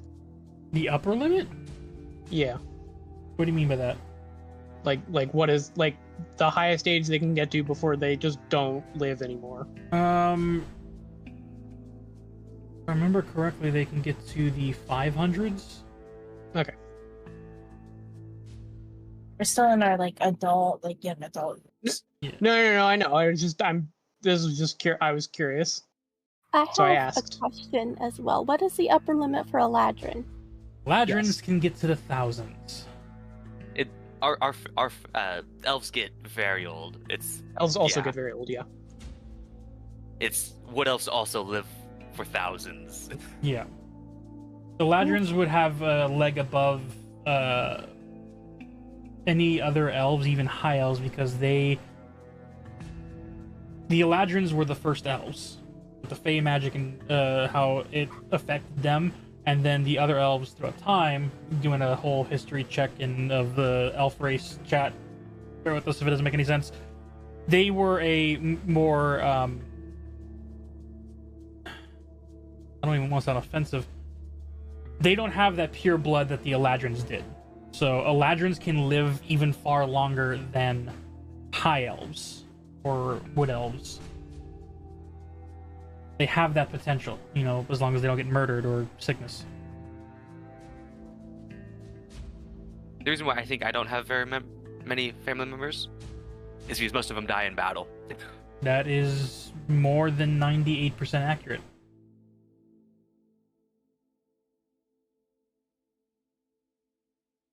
My family probably does self-culling every now and then. That's dark. Yeah, well, welcome to my family. That's fucked. Self-calling, never heard it called that before.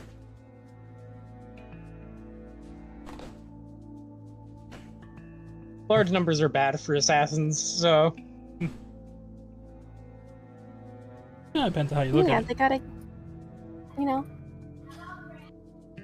the Sure, strong there's survive, also they do not. Okay, There's probably a bunch of feuds within their family too. yeah, and they all know how to kill each other really well. bring it back in. Princess Laurel, I know you don't want to believe that it's Nar that is poisoning your mother. But would it be alright if I snoop through his room without anybody knowing? To try and find if he has hidden the poison in his room? Laurel, if you let Valindra look around, we can come to a more proper conclusion without anyone else in the castle even having any sort of inkling that he might be at fault. So that way, when hopefully we prove that he isn't for you, right? That no one will even have known that there was even a thing, but then you can just be more sure, and we can be more sure, and we can try to find who is poisoning our mother. You see the long thought process until that single tear finally leaves her eye. She just wipes it off. Fine. Thank you. And she'll give a small bow. The first time she's actually ever bowed to anybody that isn't the Platinum family. Valindra, be careful. And don't draw attention, obviously. And try to be very respectful with his things. He is my sister's love, after all. I will be. May I very politely offer one more recommendation? Her eyes If- looks up to you. If Sibian is also pushing for this marriage, perhaps we should look into him too, as a safety precaution as well. If it's not Nar, it concerns me that someone else is pushing for this marriage. I say we just look into our counselors anyways. I mean, the kingdom is in irreparable pieces at this point. Something Yeah. has to change. Actually, that is not a bad idea. I know that it's not your fault. Music. I know that it's not your fault, Laurel, the way the kingdom is right now. And I'm not blaming you at all for it. But the kingdom is not in good shape, and there are people to blame. Are we gonna do a coup? I'm down to do a coup.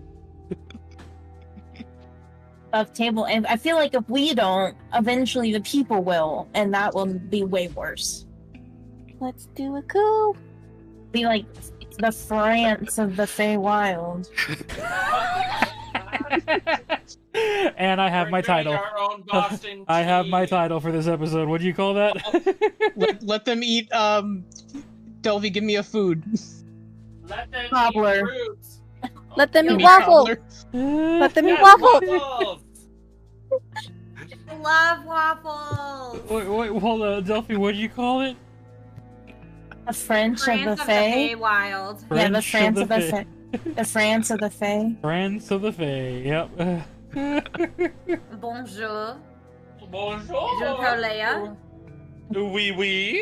Je parle France. Oh, God. Oui. That's great. Je Mhm. I love it. avec le fromage sur la table. I'm just gonna have like Delphi and Timothy with like a curled mustache going. "Ho, ho, ho." Qu'est-ce que c'est? Voulez-vous coucher avec moi? Non? C'est quoi? I only own egg pad. Like, Ate is a-okay. You guys switched to piglet. egg pad lay and it'll be of Japanese Jax. No comprende. Okay. Okay. Banan. Oh, Back to bringing it back Okay. in. Bringing it back in after I just brought it back in. You're welcome. It's a double take back in. As Laurel looks to you, Delphi, as you suggest what you are suggesting with Una.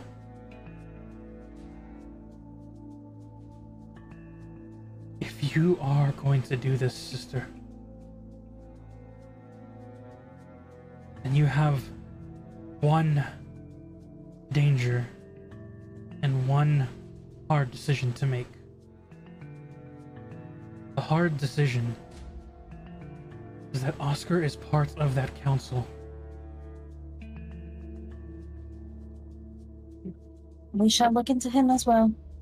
Just because someone has been nice to me my whole life doesn't mean that they can't be bad. I would be a hypocrite if I would tell you that we need to look into Nar and we wouldn't look into Oscar.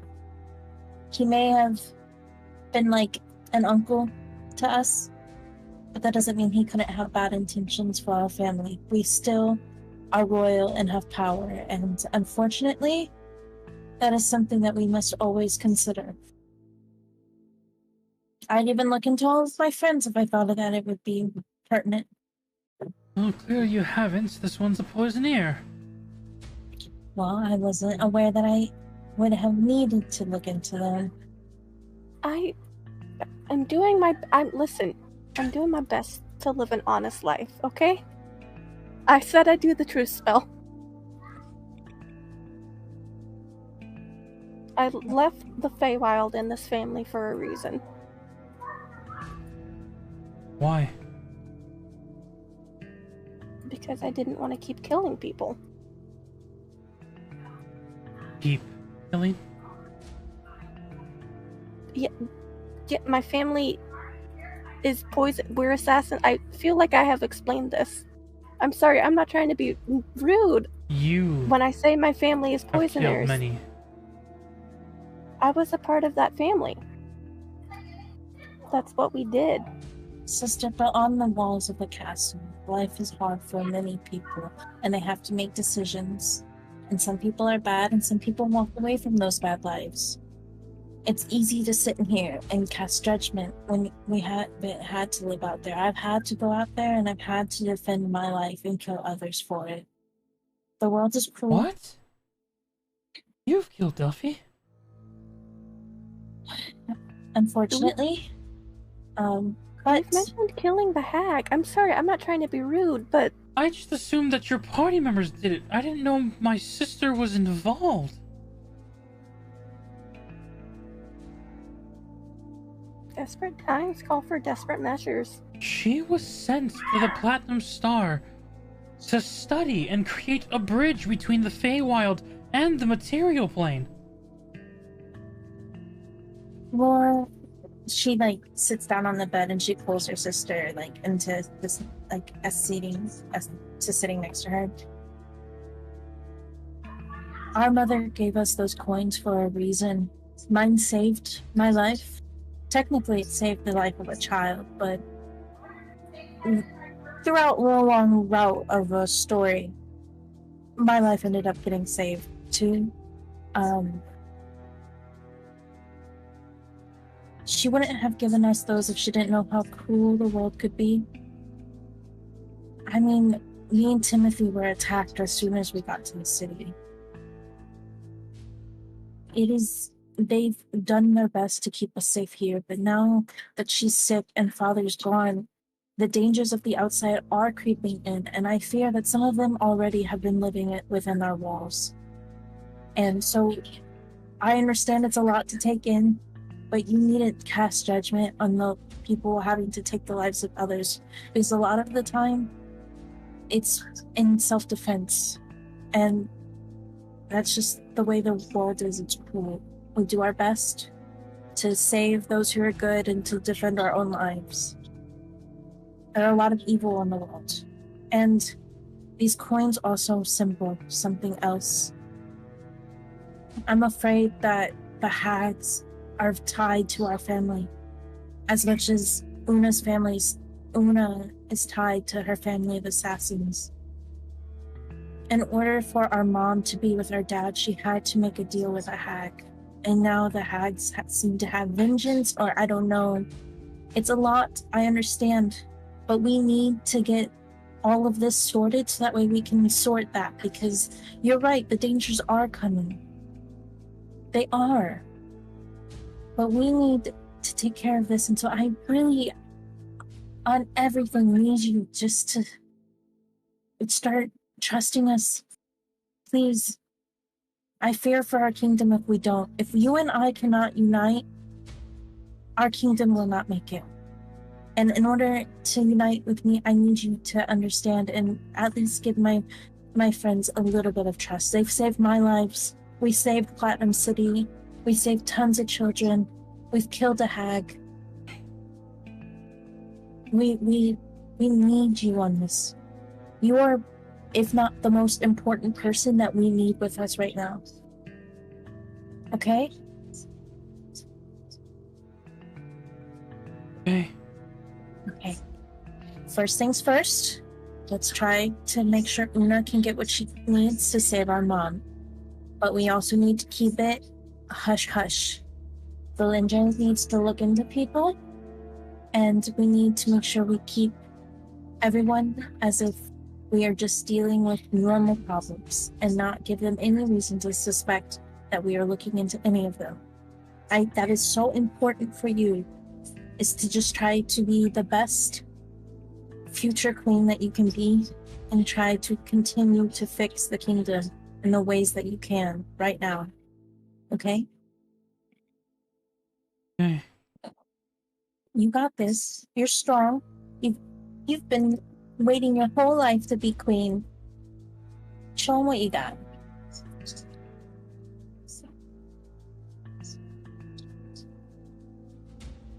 You see as she just sits there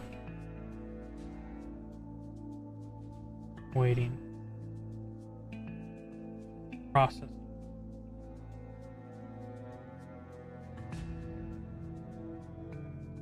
So finally she collects her thought enough to continue what she said before. If you do this coup, besides Oscar, there is one dangerous one. Omar Coldwind, lead man of our arcane defenses.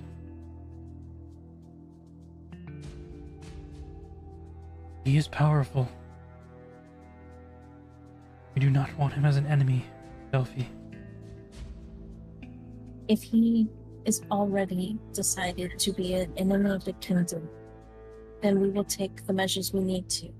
However, if he isn't an enemy of the kingdom, we need not worry because he shall defend us. But if it is that he is one of the bad ones, if he is an enemy, right? We have more power than what most people would even know just by looking on us. We have something, and I cannot disclose to you exactly what it is right now because it's not mine to disclose. But just know we do have some very strong individuals with us. I promise you we will get through this just fine. Okay? Okay. Now, let's see what we can do about Mom. And I need you to keep your fiancé distracted long enough. You know. How? Where's his room, first of all? It's next to mine. It's down these halls. You take your first available right. Go down past 2 doors.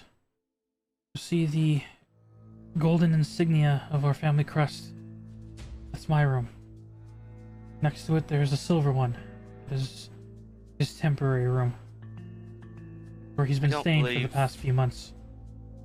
I don't believe going through the door would be the best.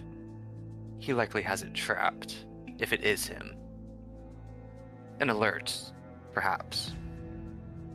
Well, there's a balcony window that is connected to my room, but his room has a stained glass window. It doesn't open, just like our mother's here.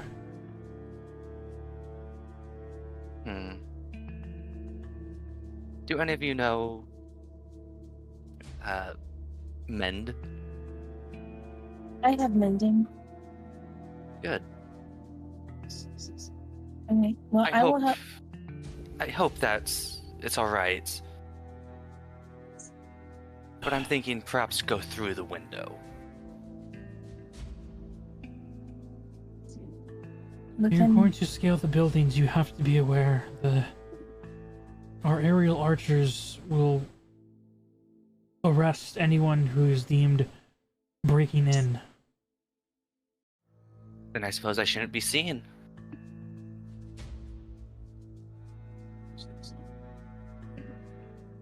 How am I supposed to distract him?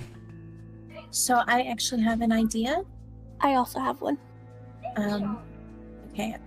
Just spitballing here. Una, we'll just compare notes. Una needs ingredients. Who better to show her all of the plants that are within our greenhouse and within our kingdom than our current Eladrin, who has been studying and taking care of them. And you could go along just for comfort reasons for the both of you, Una, and just everyone. Just go on, take your time, really go through all the plants. Yeah, I don't want to be alone with him. What's the time of day right now? Above 10? You guys are reaching close to noontime because you left morning, had breakfast, had a conversation, had a dragon fly in 45 minutes, but should have taken 2 hours, and then now all this conversation up to now has led to roughly noon. Okay. How much time has passed? From now? Silence spell. 45 to 50 minutes. Yeah, we gotta wrap it up. Well, if I do break in, it would be best to do it at night when there's less of a chance to be seen. He would be in his quarters sleeping, though. What time does he typically go back? Does he have a known schedule? What time does he typically go back? We do have sometimes when it's nice out, we have our walks, but ever since the aerial flyers and the threats of the hag, the city has become unpleasant to look at. I don't think we should wait. I don't know Alright. if he knows who I am.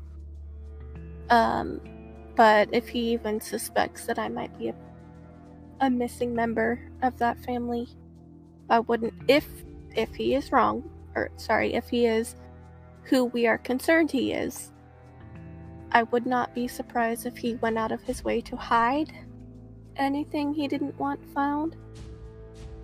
Valindra, I can cast Spider Climb on you, but it will only last an hour. Valinja What- could get in through the window and then make sure the door is disarmed if there are traps. And I could come and fix the window. And we could send Oscar with Theo and Timothy and Timothy's parents down with Ashley for some care and see. And we would stay up here to, she puts up air quotes, help comfort you. And that I just wanted to be with Mom alone. But since I roomed with Valindra for a while, that's why Valindra stayed back to comfort me. We can do this. We can figure it all out. It can all be good. I think Delphi had a good idea about Nar showing me The garden. the flowers. Yes, I had intent. My idea was to ask him. You mentioned he was a healer. I was going to ask him if what he knew had been tried for your mother, so that I could He has rule them studied. out. He has studied alongside some of the medics that have tried herbal, and he's even planted some new flowers himself. He said they were from his family. Herbs that they tried, herbs that they've grown. He Alright. helps with the I garden. would love to see this garden. I think that would be a good idea. And I do think that you should go with them. Laura, just to ease people's mind, and maybe take Elian too. Yes. And then Leah can help whoever she feels fit to help. Okay. It appears we have a plan. Are we telling the rest of your party about this, or? And we're telling them what we think that they should do. That we should send them if they do need to know about it, they'll figure it out. I have faith. Okay. Okay. Just remember, you're worried about Mom. You're not worried about him. Okay? You can't let him suspect that we're looking into him, okay?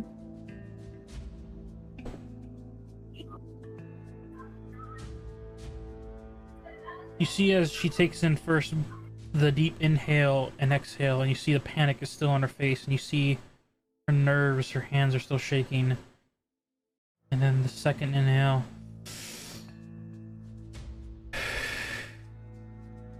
You see the shaking stops, and her stoic, noble, political facade takes the surface. Okay. I will help take Una and Nar to the garden. Right before we go out the door, I cast Spider Climb on Valindra. Okay. Thank you. I will Okay. head over to Delphi and start Okay. making it look like I'm comforting. As Princess Laurel opens the door, you see from outside, everyone sees as Oscar, who has been holding this concentration for coming up to an hour, the sweat is going down his brow. He's still standing at attention, but you see that he's like struggling to maintain it as is in the full hour. And as the door cracks open, you see is like, "Am I good to drop the spell now, Princess? Oh, Princess Laurel, pleasure to meet you. You're already in there. Does the silent spell need to stay up?" She looks over to Una. No, my examination is done, thank you. The questions were asked. Everything is fine.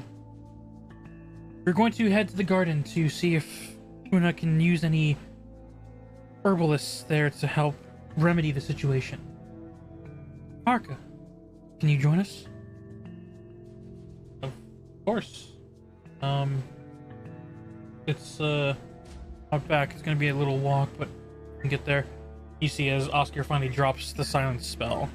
As the rest of you sees as Princess Laurel, Una, and Narca get ready to head towards the garden. Can we back up in time a bit? And does the party member want to do any talking during that 1 hour that we were doing that? Yeah, besides Leah's a quick question for Nar. Any... Nope, I'm just hanging out against the wall. Waiting. Nobody else? I had no other further questions for that in that moment. No. Timothy, do you and Theo and your parents do anything?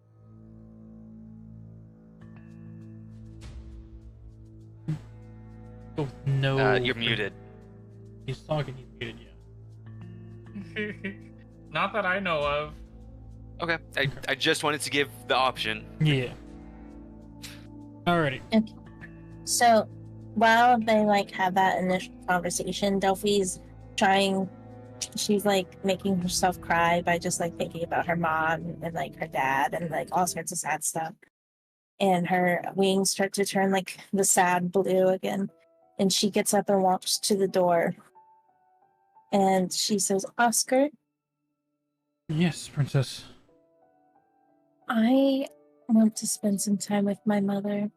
And just go through. It's been a long morning for me. Can you see that everyone else, that they can go and eat and relax and show them the guest quarters and they can have baths and stuff if they want? But of course, you see out front, so what you guys did receive was teas and small snacks as a ladybug individual holding a tray of items to grab from stands against the wall waiting for anyone to either ask for refills or for more. And you see as Ashley makes eye contact with you and waves with one of her free arms. Hi, Ashley. Can you stay with the thornberries and wait on them like you would wait for me? That would mean the world to me. Of course, Princess. Absolutely. Anything they need, please. And Oscar, please stay with them so that way we make sure no one in the kingdom that is disgruntled tries to take out any of their anger or anything. It's not their fault, and we know that, but I'm afraid some of the kingdom might not. Of course, Princess. I'll be by their side. Even though I know they don't need it. And you see him look over to Lady Vanessa as she, like, once again has that smirk on her face. Weapons and everything still on armor, and a cockiness to her.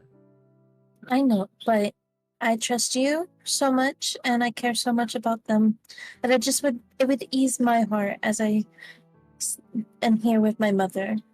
Of course, Princess. We'll tag along with them. We have some catching up to do as well. Valindra, would you please stay with me? I don't want to entirely be alone. Thank you. And Delphi walks back to the bed and like grabs her mom's hand and like lays back down. Villager will close the door and walk over to her. The rest of you that are outside, you see as Princess Laurel, Una, and Nar gather real quickly. Elian steps up next to you, Una. Yeah. Where are we going? To look at the garden to see if there's any plants or herbs I can use to try and assist the queen. Oh, yeah. Do with that stuff. Yeah, great idea. Tags alongside, nonetheless, non-knowing what the plan is. In this moment, I'm going to give Una like a very brief glance to catch her attention, and like a quick look over to Nar to let and then back to Una to let her know that I'm uncomfortable, and to let her know I'm feeling some type of way. When Nar is looking away, Una will give like a quirk of the eyebrow back to Leah to indicate that she agrees. Go ahead and make a sleight of hand check, Una. Oh. Nat 20 for That's plus my 4. girl. That's Plus my 4 girl. for a total of 24. Hell yeah, Una. Nar is not even paying attention with the nat 1 as he is already marching to head to the garden. Let's Bye, go. buddy. Let's go. I'm gonna look at Una and give her like a small head nod. Like, do you want me to come with? Una will nod. Okay. I'm gonna slight head nod back. As the 4 of you, 5 including Nar, begins to head out towards the garden section. Durant, what are you doing as Timothy is hanging with his parents and Theo as they go and get something to a more hefty meal to have for lunch besides the snacks that Ashley has brought them?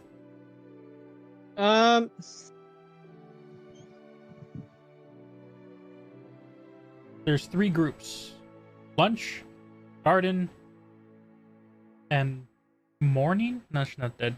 Grieving. No. Staying in the room. Is somebody staying at the door? Somebody's staying at the door to guard her, Ashley. right? Ashley is staying at the door. Ashley. No, Oscar is Oscar's leaving going with with- you all, yes, and taking you guys to the lunchroom. I sent Ashley with them. I sent Ashley with them too. And No one is at the door if Delphi sent Ashley I'm as gonna well. stay at the door. I just want to let people know, above board, that Timothy has a spell that will help immensely with what someone is wanting to do. I just want to let that know. And everyone has seen Timothy do it. Okay, well then Timothy has to decide to stay back away from his family and Oscar.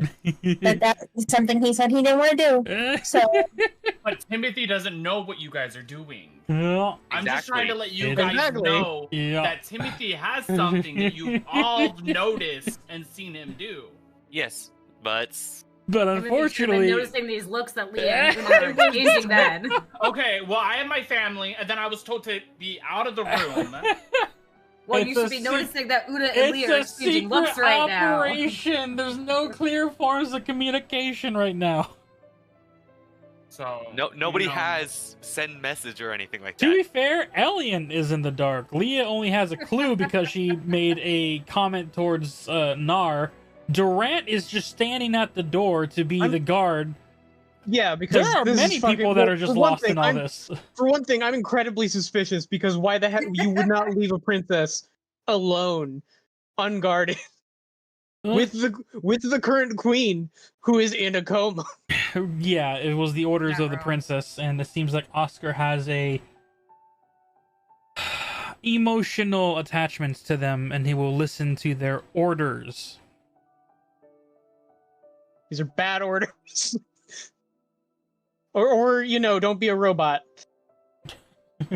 Timothy's just trying to give people their space. But yeah, I'm gonna It's your hang family. out.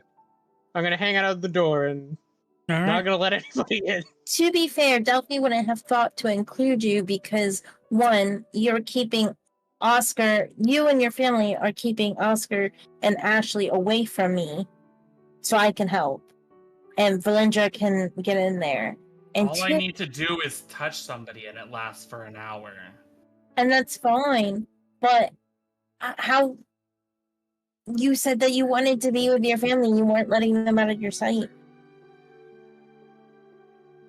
Well, I guess you know what. Y'all have fun. You're trying to logic through this and it's not working. Just Nobody's going with the logic. Everyone wants me to shut up. apparently. No, No. No, it's not that. We It's don't just, have a there's logical no way of letting you know. Yeah, without giving anyone Until else somebody clues. tells me. Which there's how? no way to do. There's right no way now. to do right now. Everyone is around. Without raising suspicion. There's no way to do it. No. You guys are in Alright. covert mode. You are in coup mode. You quite literally are saying you're going to throw a coup. You're in coup mode right now. Everything is on lockdown when it comes to information. And even though you don't have direct info, Pi, you do have an important part in it. Yeah, your part is being a distraction, which is appropriate for the bard. Yeah. Well, nobody's telling me shit. No one's so telling I don't know anyone what anything. I'm doing besides going to get lunch with my family. That's not keeping anyone distracted. Are you saying you don't want to hang out with Theo? To eat since breakfast. I'm just saying. I'm always gonna be hanging out with Theo. Well, then, there you go. You're here to have a good time with Theo, and the kingdom is, like, pleasant in this island. Instead of viewing it as like you don't get to go do the sneaky stuff, view it as what your character would view it, as in you're worried about your family's kingdom, but you get to spend time with them and with your boyfriend and have them get along. And he has never been to this kingdom, so you can actually show him all the places you go. Eateries, Alright, well, shops. Timothy's bouncing with his family. Yeah. Yeah. Are we bringing it back in? As we go in the different directions, we're going to go ahead and make 3 more tokens. I'm going to go here, and then I'm going to go. Let me go here. Need to get specific individuals. Durant's going to be with Delphy. They're fine. Una is going to go with their squad, so I'll pull Una for that. And then Timothy and Theo are going to have their own squad, so I'll pull them aside for that. Are we taking Una as the dinosaur? No. There's not going to be a dinosaur. There's not going to be a dinosaur loose upon the city. You are moving I with think that would be them. fun. Well, there will be a dinosaur eventually loose upon the city, sort of. Ugh. Just give me a reason. Just get... What? Just I was give me talking a about reason. I was talking about my mount that will have the Yeah, stag well, of I a war. can get dinosaur loose in the city too. Someone's been listening to Pink a lot lately. Alrighty. Unironically, yes, because that's just what happens to be on my Walkman. Well then. You That's my mama. Which one's Laurel? Your mom is the one on the left side. Laurel's the one in the middle. No, your mom is the one in the middle. Laura's the one on the left side. Well, then you should have made that perfectly clear when you had placed them down. Did Because your you- mother was sleeping in the bed. then you Dark-haired grabbed- individual was on right. I grabbed the little one to go give Delphi a hug, and then she moved back. I have not touched her mother. Her mother has not moved because well- she's in coma. When you I'm glad to rewatch hear you this haven't touched her mother. VOD, I'm gonna want an apology. No, bitch. I'm No, sorry. Her mother I'm looks like sorry. an angel. All right, well, Sleeping so you Beauty. guys rewatch the VOD. It looks like her mother's I'm eyes are gonna want closed even. another. The rest Yeah. of your party is Apology. your party is gonna want an apology when you're wrong, Boo Boo Bear. Whatever. None of you guys even Anyway. rewatched the VODs besides me. I do I heard my appreciate own that, by the voice. way. I do appreciate that. That's correct. Wait, hold on. So I bad. watched the lockdown protocol one. Hey. I the did only too. one, probably. I watched several of them. Thank you. I've watched none of them because I hate the sound of my own voice, Same. and that is the only reason. Same. I even like to like and comment on them. I appreciate them all. I appreciate all of it. I'm getting a plug in when I need to head to the garden. Okay, we're following garden team. Okay. Traveling, drop a like and subscribe. Just saying. I don't know if I'm blushing because I'm tired or because you guys are shouting me out too much. You have great friends. I have great friends. We love you. Love you all too. Josh, best DM. I try. To the Josh garden. is This forever. wouldn't Josh is have forever been. DM. This one. I This am wouldn't have forever been DM. possible without Josh. I appreciate I you know, all. that's right. This actually wouldn't be out without That all is of how- us because that is the how DM is Dungeons nothing Masters without tend his to work. players. You guys have but been we making this wouldn't- more and more We also exciting. wouldn't have a story though We- without you existing and being here. So Yeah, we wouldn't even been able to do this if you weren't friends with Una and being able to DM. Una did introduce me to everyone. That's how this all started. Yeah. I'm pretty sure I was the one that told you, hey, they are looking to do Yeah, I feel campaign like and offered you. I feel like Valindra had more to do with this than me. I just happened to have these Well, friends I think that Valindra met through me. Yeah, Valindra told me about the D&D. You actually introduced me just for pure gaming, and then the D&D picked up later when Valindra mentioned it. I believe. I could be wrong because my memory is garbage. I think Una and I were talking about D&D, and it was like they wanted to play. And I was like, hey, Josh, We do you know want a to run guy. another campaign? We know a guy. I got dragged about my hair follicles, for the record. We did not Valindra, drag we you. we 100% tricked lured you you into with this. candy. You 100% did. We That sounds lured better. you with great story plot. I did not Oh, drag yeah. you. I Oh, had an we- open cart with delicious food inside. You jumped in the van. This is on you. This is We lured her with gambling. This is the Yeah. candy. That's This is exactly the what it was. this is the candy cart and in the Somebody on the said, "Do you wanna Hogwarts play Express. poker?" And "Do you wanna Rachel play was a like, card game?" And I said, "Yes." "Yes." Let me grab my deck of cards. Oh wait, I don't need that because Tag has already got that handled. Yeah, What the hell am I here for? we Oh. here for playing some To cards. be an NPC and oh no, Yes. wait, you've become a PC. Ah, We tricked you. that was a Well, few. I That tricked was, you. I was involved. that was only 4 sessions ago. On the That was only 4 sessions ago. Yeah. Really? Stop Yeah. it. episode 18. Yeah. The casino. What is time? Forever. Yeah. Bring it back in for the 3rd time. Go into the garden. You said, I think. Yes. As you all begin to follow Narka, Una, Elian, Leah, and Princess Laurel. There's a lot of L's in there. Oh, jeez, I'm glad I got that right. As you follow Narka to the garden, you see as he takes you across the hallways, the medical bay is in this general vicinity closest to the Herbalisk area. And as you enter in through these massive glass doors with a beautiful green room that has an open skylight like rooftop, the glass panes movable through arcane magic, as my green screen puts me in the galaxy. The lights shining through, giving a nice gentle warmth as you are surrounded by flora of all types of nature. Una, you recognize that most of these are of Fey Arcana-based flora, specific for herbs of healings, ointments, potion making. There is an abundance of magical beauty in this garden.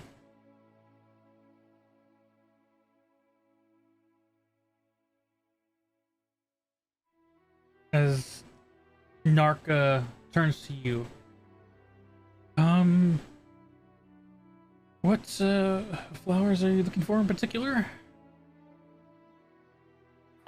First of all, can we rule out the ones that have been tried to help the queen? Yes, that is most of the healing potion herbs on the right-hand side of the garden. Ointments have been no good here in this top balcony section. I've been experimenting with some arcane flower mixtures down below. You seem to be able to catch eyes on certain things, so maybe you'll be able to know what it is. He walks further down this intricate stairway that leads to a separate tunnel on a small island where a separate greenhouse garden is kept. As you follow him along this open tunnel, he looks back to you all. So, I don't think I catched everyone's name when you all arrived. We had to leave the room. I'm Narka of the Soulstry. You all are? I'm Leah. I'm Una Vaxis. Una? Leah? Pleasure to meet friends of the princess. Here to meet you. I say with a head nod. Pleasure to meet you. Elian goes back. Elian. My wife, Una. Oh, how pleasant. I am Laurel's fiancé. We are planning to get married, although I kind of wish we could have taken our time with it. See, as Princess Laurel looks, you know the Council's been pushing Narca. Yeah, I know. The whole threat of the hag. The threat of the haggard, tired citizens. Yeah. I'm gonna roll insight. We can keep going. Make an insight check. 18. I don't care about the hag. I want to know what what can I see about his genuine opinion about the marriage being pushed up? Within 18, you said?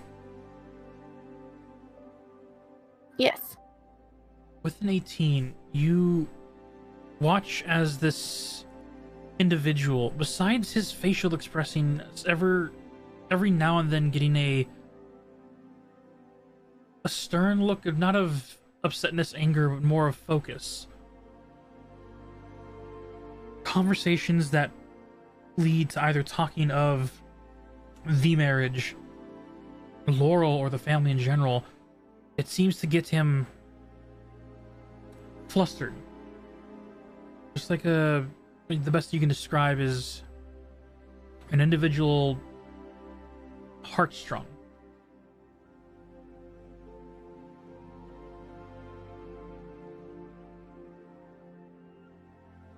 And as he continues to walk down this long tunnel, you emerge to the other side of the island.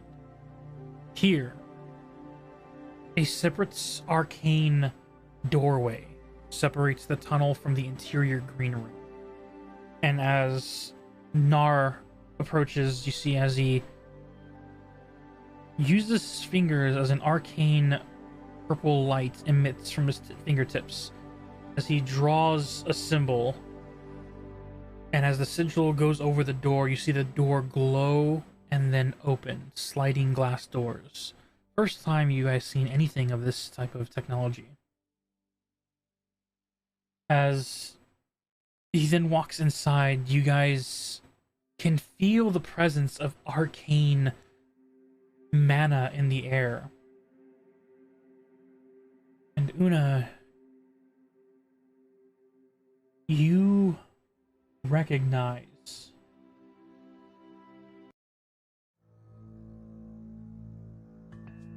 it's the same type of arcane garden that your family grew.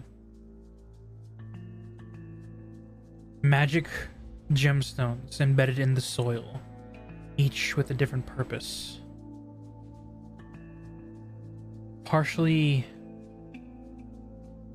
familiar and eerie. And as you enter inside, seeing the flora growing around you, go ahead and make a nature check.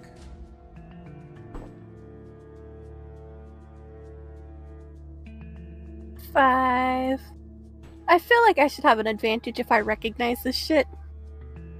You recognize the flowers. That is not what is confusing you.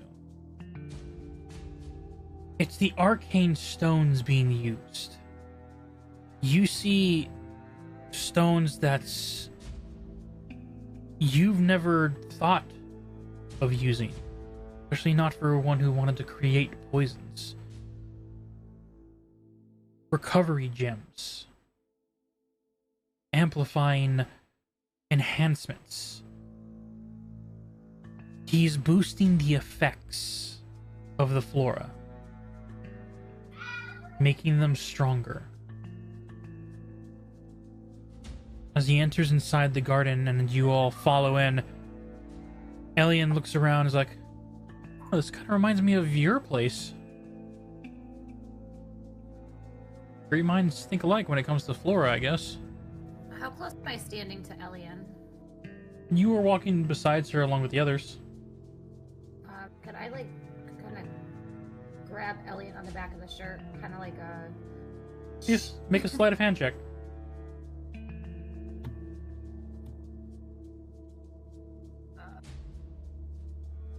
Is that just my d20?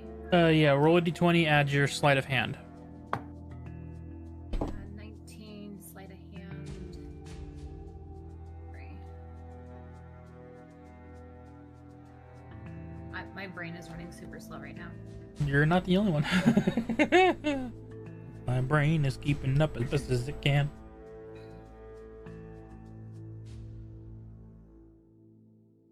+6, because I'm proficient. 25, okay. As you pull the back of her shirt, you see as she turns around to that tug, and barely looking at you for only a second, but seeing your eyes in intent, her detective mode goes in overdrive, and she immediately not straightens up, but almost dumbs up, like she's already ready to put on whatever play to throw off whatever scent you are warning her about. As you see Narka turn, not aggressively, but just in somewhat regard to the last comment, looks over to Una. You own a garden? I'm a florist. Sometimes I dabble in potions. Mine is nowhere near this impressive. If I remember correctly, Oscar said you were an Eladrin. That's correct. I don't really run into much of my kind. Do you know, have you used mana-based flora? Yes, I sell bouquets of mana-based flora. Oh. I don't know why you're selling bouquets. I'm a florist. Well, yes, but mana-based flowers have an arcane nature to them. Besides the glowing textures, they are more useful for their herbal purposes. Selling them in a bouquet is... How long have you been a florist? Many, many years. It's my passion.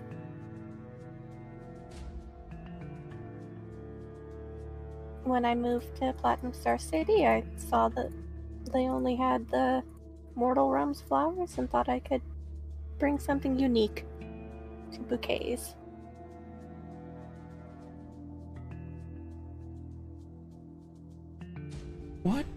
What was your last name again? Vaxis?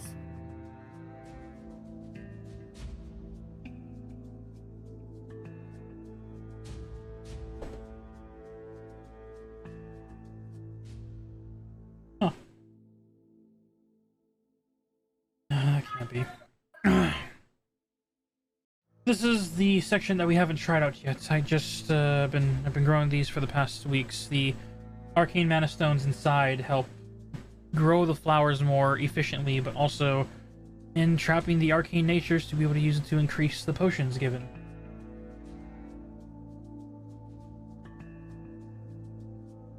I haven't been able to test it yet because, once again, it's not wise to just use herbs on a ailment you haven't identified yet. That's true. Do you mind if I examine these herbs Go ahead. and flowers Yes. closer, and the stones as well? He steps aside. This place is somewhat cramped. It's not as massive as the other herbalist garden you walked from. It's a lot more humble. Maybe 4 rows of different plants being surrounded by these arcane gems. These misters that go through the air to keep this place moist, and the sun that comes through to give it a nice little photosynthesis effect. As you go to examine the flora, what are you looking for? First of all, I want to look at the flora in general. Is any of it Like, do I recognize any of it from being specific branches of the poison? Looking at the flowers, 2 in particular are somewhat rememberable. One of a blackish blue hue, which your father used to grow, and another of a whitish red mix that your mother specialized in. However, with the arcane rocks implanted, your parents always made it where the poison would become more deadly or effective. Nar has put gems that make it more nourishing and rejuvenative. Is this like the poison that Mr. Wolf used, where it like did a lot of damage, but it healed you up so it couldn't get out as easy? Is that like a thing that I'm recognizing here? Would you like to test the enchantment flower? Yeah. Go ahead and make a alchemist check. This will be your proficiency bonus plus your sleight of hand. So, My proficiency bonus? because you are plus sleight of proficient hand? in alchemy, yeah. Okay, so I roll just a sleight of hand and then add the proficiency bonus? After, yes. Okay.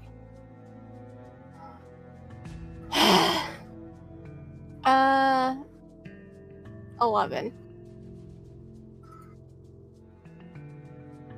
You take the flower, and as he at first was like nervous to let you do it, you see as Princess Laura like pats him on the shoulder, and he understands and lets you take the flower, examine it.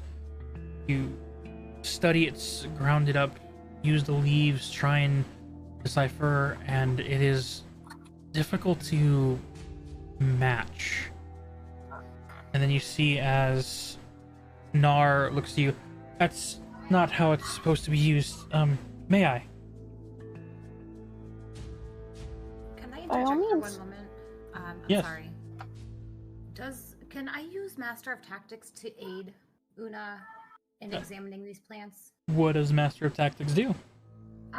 It says I can use it to as a help action as a bonus. To aid an ally in attacking a creature, the target of that attack has to be within 30, but it can't. It's he or here. Like, would that work though? If she's That's more of a combat thing. This is not a assisting with the actual alchemy sets. Okay, I wasn't sure. I didn't know if it gave her like an advantage with that. Can Elian, from helping me in the shop, is she able to assist me at all? She can help you set up the stuff, but her knowledge of plants, especially when it comes to Arcana plants, is slim. Okay. As you have the flower and tried your different ways, but not making much headway, Nar not steps to you, but like basically steps from the wall that he's like leaned against. Would you like me to show you how it's used? By all means, please. He goes over to the crushed up petals that you have grounded down, takes it, and you see as he guides his hand over it, a druid craft that resets the flower to its natural bloom. As he then heads over to a small, very small work table. Compared to your shop, this is not even like the size of your desk. It is a standing workbench. And as he's there, and you watch over the side of his shoulders as he begins to pull the petals from the stem, lay them down. You see as he casts an arcane spell, and the petals begin to fold in on each other and make a small hardened chrysalis like flower petal. Resembles and looks like it could be made of ice or glass. And as he finishes it up and looks like that, he then lifts the petal. This is when it's in its hardened stasis. Do not eat this when it's in this state. It's edible, it is sweet, and it has the potential to kill you. However, what I've learned in my studies is that when you take this and he goes over to a arcane healer flower, the one that's was altered but the same type as your mother's, takes a rose from that and mixes them together and uses arcane to transform them into a liquid-like substance. You see as it pours down like a thick honeydew into a small vial.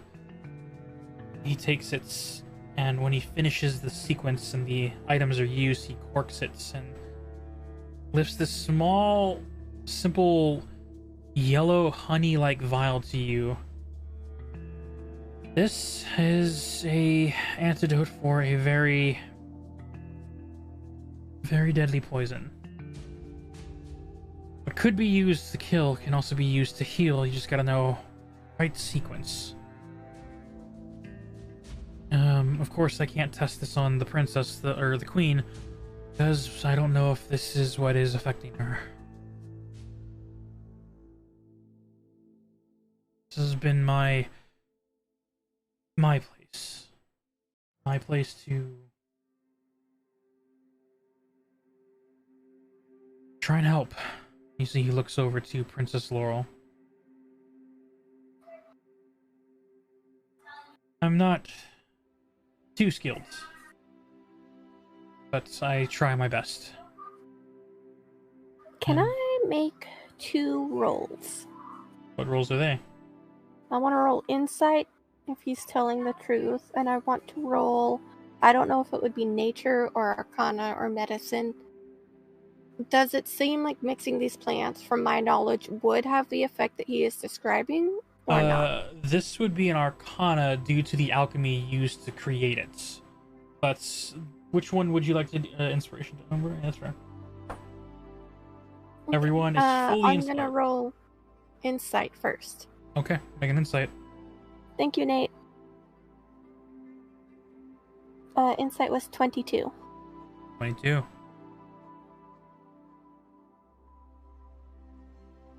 When he created the items and potions, you focused on how he created it, but you saw how he crafted. Mastered craftsman. For someone to claim to only been studying the medical aspects for a few months, this is the training of someone who's done this for years. Someone like you. After he created this, and he made mention, you see it once again when his eyes make contact with Princess Laurel. Talks about the queen. It's a softness in his facial expressions that overtake his focused personality. You can't help but see there is a genuine look that loses himself every time he stares at Princess Laurel. A genuine look, like he genuinely cares, or... Seems like he genuinely cares. Okay. Now I want to roll Arcana. For what I know about these flowers, will mixing them together in this way have the effect that he is describing? Make an Arcana check. Nat 20 for a total of 24. Kill it. Alright.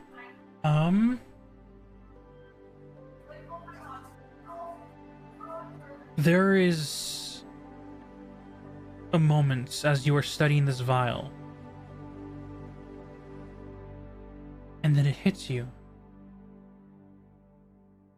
Wait a minute. This is the amplification. The more pure version. One to increase the medical aspects of healing.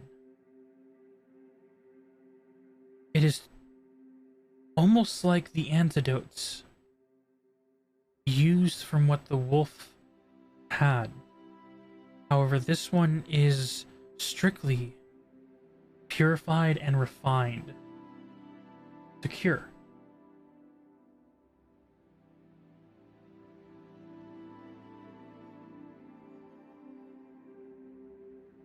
So above table, to clarify, this is just the curing aspect. So like essentially the antidote that I made, but much, much better.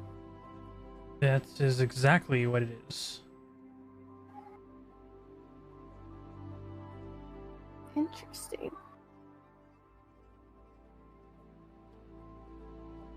Do you mind if I keep this file? I would like to study it when I return home.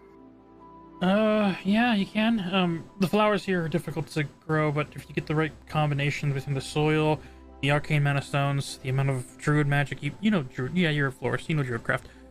Get the right combinations going, and the flowers get into that substance, but like I said, make sure you don't eat the flower in the crystalline state, it becomes very bad, and just make sure you refine it with a bit of the whitish red flower here, and you'll be able to create a very powerful antidote.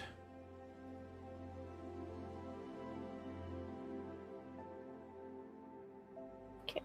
Make sure you give it to the right thing, though, because you can't take a medicine for something that someone is not ill for, because it might have a negative effect depending on how the person's body. Don't give it to anyone. Yeah. Just make sure it's the right person. I understand completely. Can I roll? I think it would still be Arcana.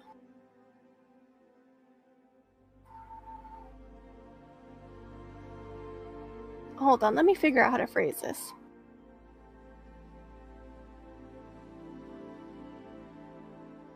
Do I recognize that these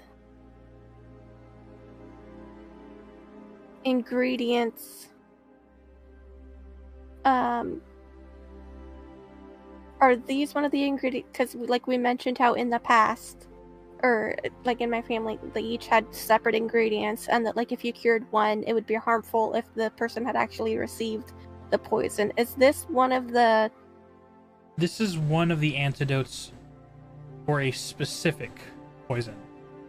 But if it's not the correct poison, like if it's not the poison that she's received, it would be harmful for her to take? Yes. Okay. This is the antidote to your mother's poison. And if the queen is not under the influence for your mother's poison, whether it be your father or your younger sibling, it could kill her.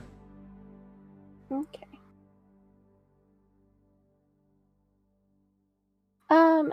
Do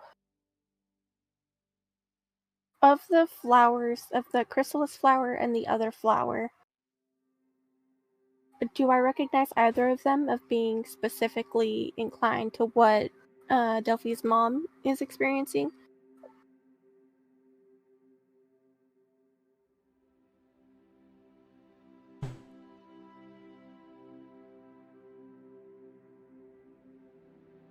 I will let you choose between a history or a medicine.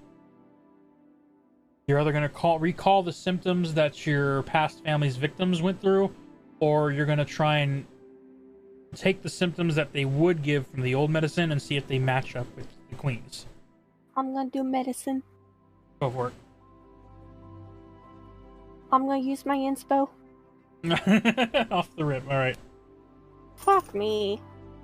12. It's a gamble, hard to tell.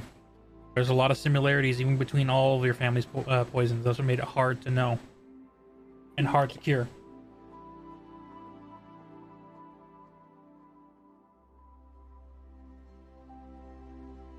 If it's alright with you, Princess Laurel, I would like to spend some more time in this garden, examining each of the flowers and comparing that to my knowledge to see if I can think of anything. You see, as she, if it can help my mother and You see, as she says that, Nar was about to like speak up in a not defensive, but like a I'm on limited supplies. You see that facial expression of worry before he then hears that from Princess Laura, and he just clams up, and you see the instant turnaround of, yes, of course. Anything to help? Queen. She'll kind of smile at him and say, "Don't worry, I won't waste anything." I appreciate that.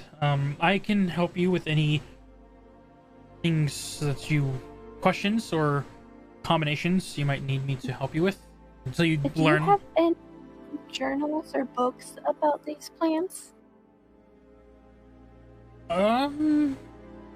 These plants I have grown myself. I have my own personal notes, but that only goes back about a few months. Is that okay? I don't know if they would be in the library or anything about all of the flowers. I feel like... Oh, you won't find any of these flowers in the library. That's why I've made my own separate garden. It's my own concoction. Okay. Then yes, I would love those notes that you have. Okay. But first, can you run me through the other flowers, the things that you know about them? I would love to examine more of them. Sure. So basically, and as he begins to go on his rant,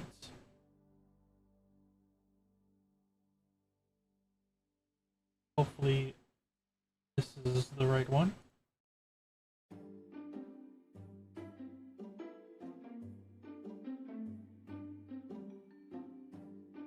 A little silly, but I can work with it because we are gonna get a little silly. Delphy, you and Valindra are gonna get ready to sneak into the room of Nar, correct? Yes. All right. About 30 minutes from then to now, after taking the long walk through, everything has passed, so you guys have 30 minutes to work with before we catch up to the present. Okay. What do you two do? As soon as it seems like everyone's dispersed, Delphi walks over to the door and kind of like goes to peek out. As you peek out through the open door, Durant, you see as the door cracks open as Delphi is like peeping through a small crack.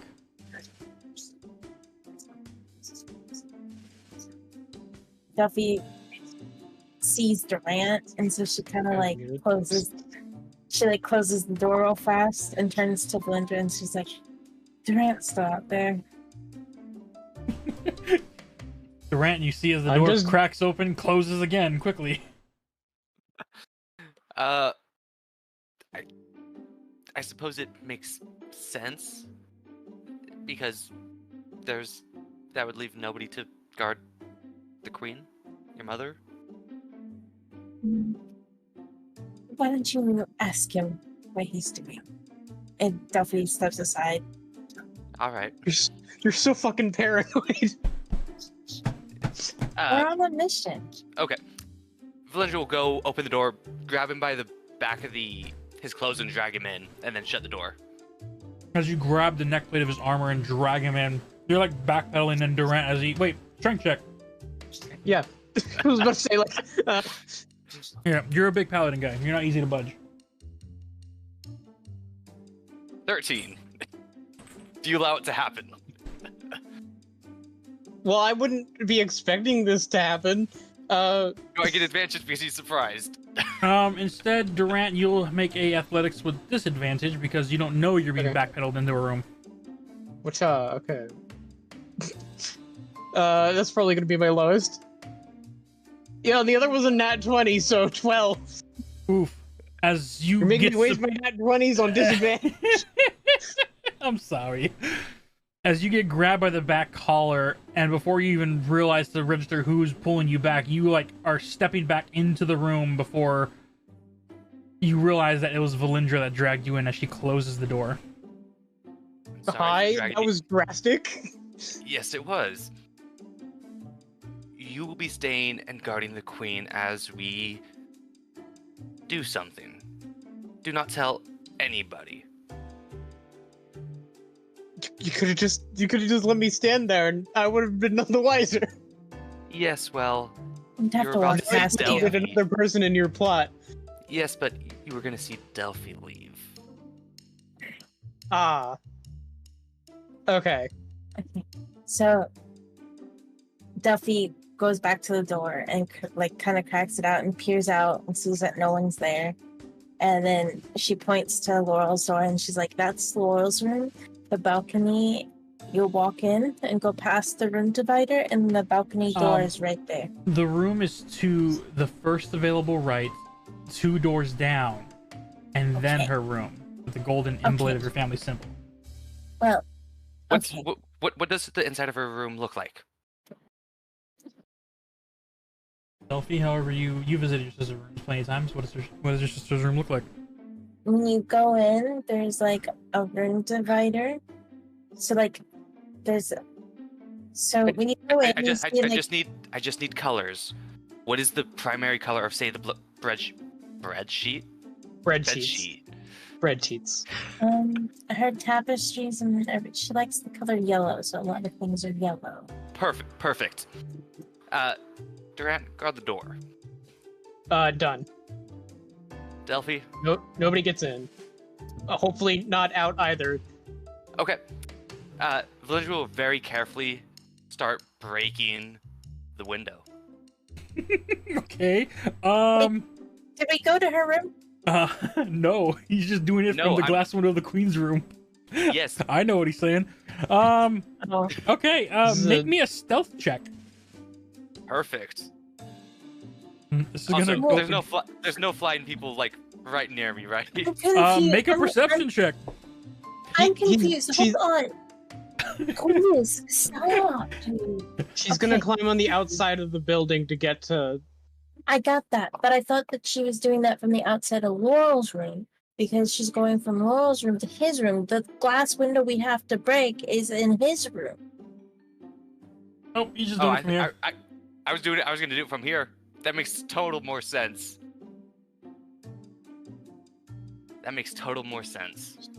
Because if you still have to get into his room.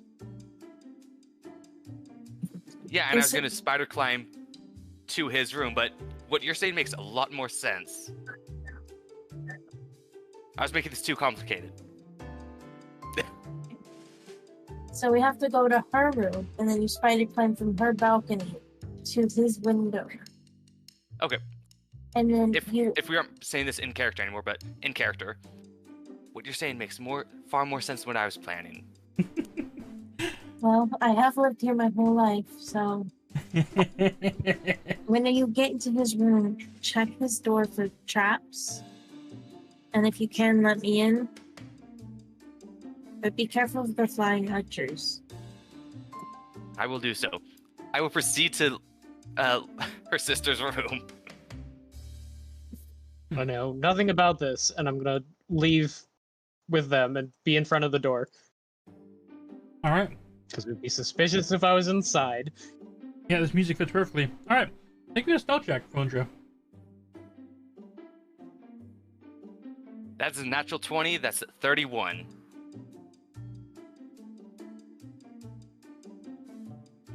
Durant, if you didn't see Valindra walk out, you would have no idea where I- she went. Okay. But the fact that she starts spider climbing onto the ceiling, quiet, you would not know she was up there if you didn't see her walk up there. You move silently, unnoticed. Not even so much as making squeaky shoe noises on the roof. I wouldn't have those because I Leather boot sounds. have boots of elven kind, so Even more Silent. reason. You get down to the door. You see the golden emblem that leads into Princess Laurel's room. What do you do? I try to open it. As you head down to the door, turn the knob, it's unlocked. as you push the door open. Valindra will quickly skitter in and close the door and immediately head to the balcony. As you open the door, close it, turn and look inside. You don't deal with this much. What do you do when you see a praying mantis in a maid outfit? I have Princess Laurel's permission to be in here. Tilts its head to the side, not saying anything. If you would please not tell anybody as well. She's having me do something very special. Does not reply. Just stares at you. She will kind of skitter around the praying mantis. As you walk past it, the maid just like turns as well, following you. Doesn't actually walk with you, but just like turns her body to like just constantly watch you as you walk right past her with no issues.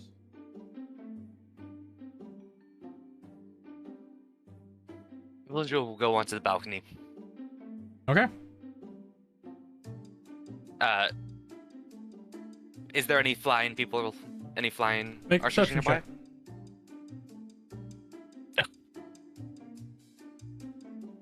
Would you believe me if I said I just rolled another nat 20? I say power to you. That's 27. I mean, I've rolled 2 nat 1s in Oh a yeah. row, so Oh yeah. what's- Luck is luck. Okay, 27. You look in the sky and you see there is a patrol getting ready to fly by. You wait. I stealth and wait. How do you stealth? that's What do you do? Is there? First of all, what's the weather like? The sun is out. Only very few clouds, not enough to obscure the sun. A Okay, little never windy, mind. but not too crazy. Never mind. Is there plants or anything near? On this On the balcony, there is no real design. It is just a place to step out and stare off into the kingdom. From Fine, here, you see the magnificent view of the Oleander cities off the side of the mountainscapes, off of this main island. As you are looking around, you see as the aerial crew takes a pass and then continues to just move on. Okay. Seeing no more, Valindra will spider climb to the window, to the other window, to Nara's window. As you spider climb across the room to the glass pane window, there's no visible latches, no way of opening this naturally. What would you like to do? First off, I want to look into the room. Look Can I through see the- through the? Look through What's- the colored what's in there? glass. You don't see any humanoid shapes.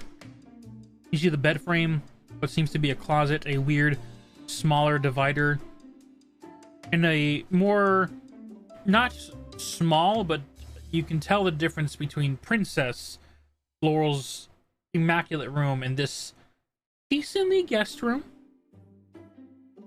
Doesn't seem like there's anyone inside, though. You see a Seeing that chest there's at the foot nobody- of the bed, and the Seeing that there's back closet. nobody. Seeing that there's nobody there. First off, I want to roll Arcana to see if there's any magical alerts, alarm spell on the window. Make an Arcana check. 18.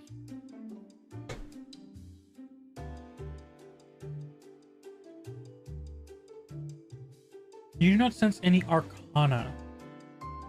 No trap that is made from magic that is anywhere on this window or slightly even beyond it.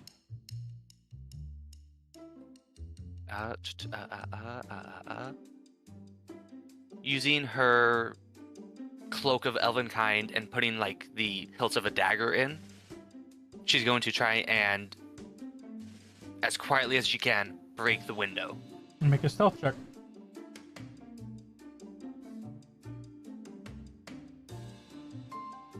Thirteen, What is that? 13 plus 10, 23, 24. 24. You begin to chip away at the window, giving small cracks where the outlined frame of the glass window meets the color inlays, and you one by one chip them off as they fall inside on the floor. You hear the small tink. So finally you make big enough room to be able to squeeze through safely. Entering inside, Go for it. you see a very mundane room. Simple chest at the foot of the bed. Bed sheets are made.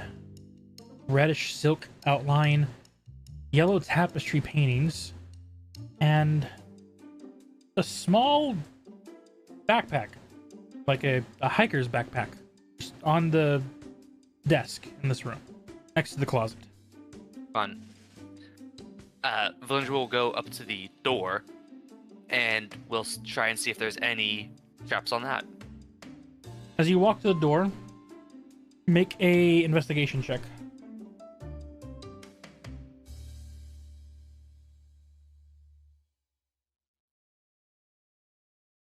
$15.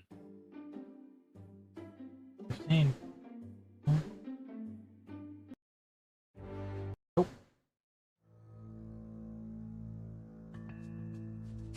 You see a single thin thread that goes across the foot of the door and seems to attach onto the door frame itself, like a tripwire. But it doesn't seem to be connected to any type of potion bottle, scroll. It's just a wire. Almost like a children's prank. So it's just like taut around at the very, very bottom. Yeah. Okay. She will, using thieves' tools, if that works, try and disable it and keep it Are you as proficient intact. with these tools? I have them on my tools list. Yeah, if they're on your tools list and not just in your inventory, then you do have proficiency. Alright, go ahead and make me a sleight of hand check and then add your proficiency bonus after.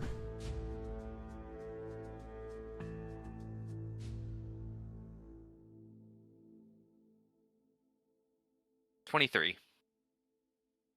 Okay. You begin to detach the wire from one side to the other, making sure to keep it where you're able to reattach it when need be. And as you begin to work on disarming it, you realize that that wire doesn't just go across the floor. It is pressed against the door frame.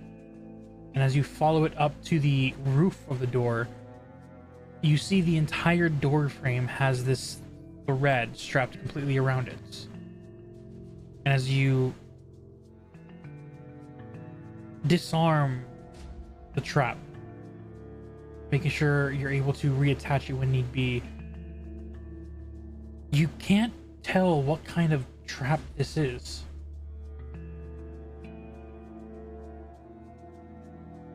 I want to also roll Arcana to see if I just set off in a trap alarm.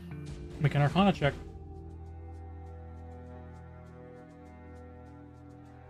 14.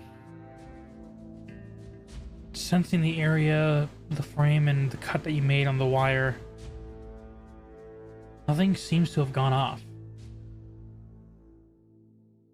No presence of arcane magic or anything. Valindra will carefully open up the door. Unlock and open the door. Okay. As you open the door frame, Delphi, are you on the other side? Yes. Waiting there patiently, not too long, as the door opens and you see Valindra on the other side. Come on, quickly. Okay. Delphi steps in and We can't mend that window quite yet. Because I have to replace this wire. Okay. Valencia has the door closed by this point. And she's gonna carefully start opening the chest, looking through it, being careful to put stuff back where it was exactly where it was. As you walk to the chest and you open it, looking inside, you see folded neatly a bunch of shirts and pants.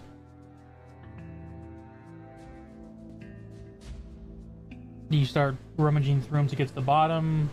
She keeps them folded. She keeps them folded, but she does start taking them out, just like patting them down, seeing if there's a vial, anything. This will be a sleight of hand check to see if you can just keep everything in order.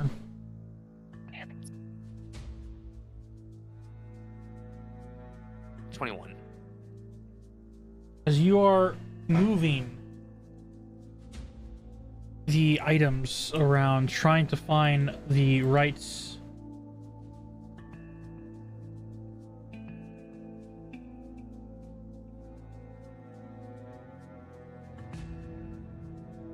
trying to make sure everything stays the same.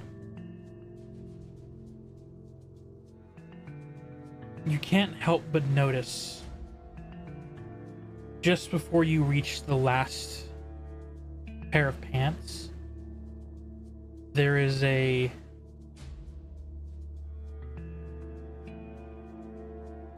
little slit of silver at the edge of the pant leg. You swear that's a blade.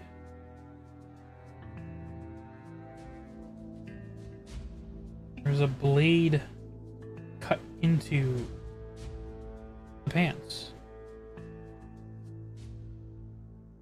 She will carefully take that pair of pants out and not touching the blade, but looks at it and shows it to Delphy. As not you enough.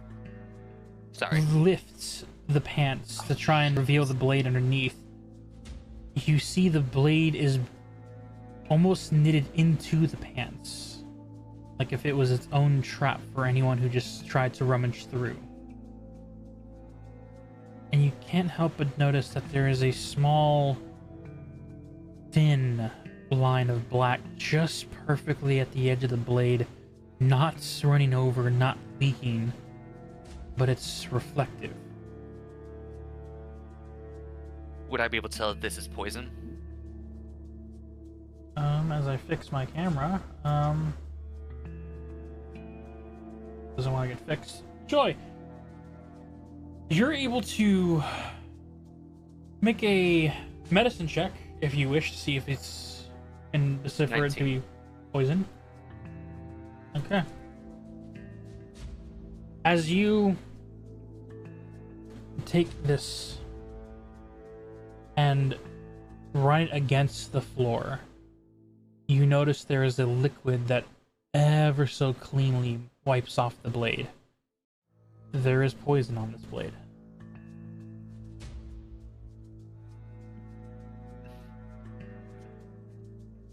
What are you doing? Poison. It's poison.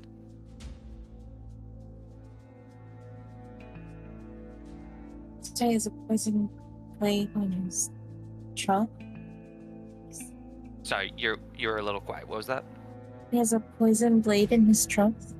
Not just in his trunk, but sutured, stitched into the pant leg. As if he needed to throw a kick or something, he could easily just throw it and do a quick slash. Well, him having poison anywhere in his belongings is alarming, but I don't know if it's enough for Laurel to believe us that he would be the one to poison her mom. I fully agree on that. Is there any hidden compartments on the chest? As you search for hidden compartments, go ahead and make me an investigation check. My screen will forever be green. I don't get the lighting. 12. You search for any type of hidden buttons, levers, latches, hollow points, and you can't hear or find anything. She will put the clothes back in the order that she took them out. Huh. And then shut it. She will go to the traveler's bag. All right. Heading to the traveler's bag, you see the satchel on it's like a cylinder-like pack just laid across the table, tied closed. Do you just open it up?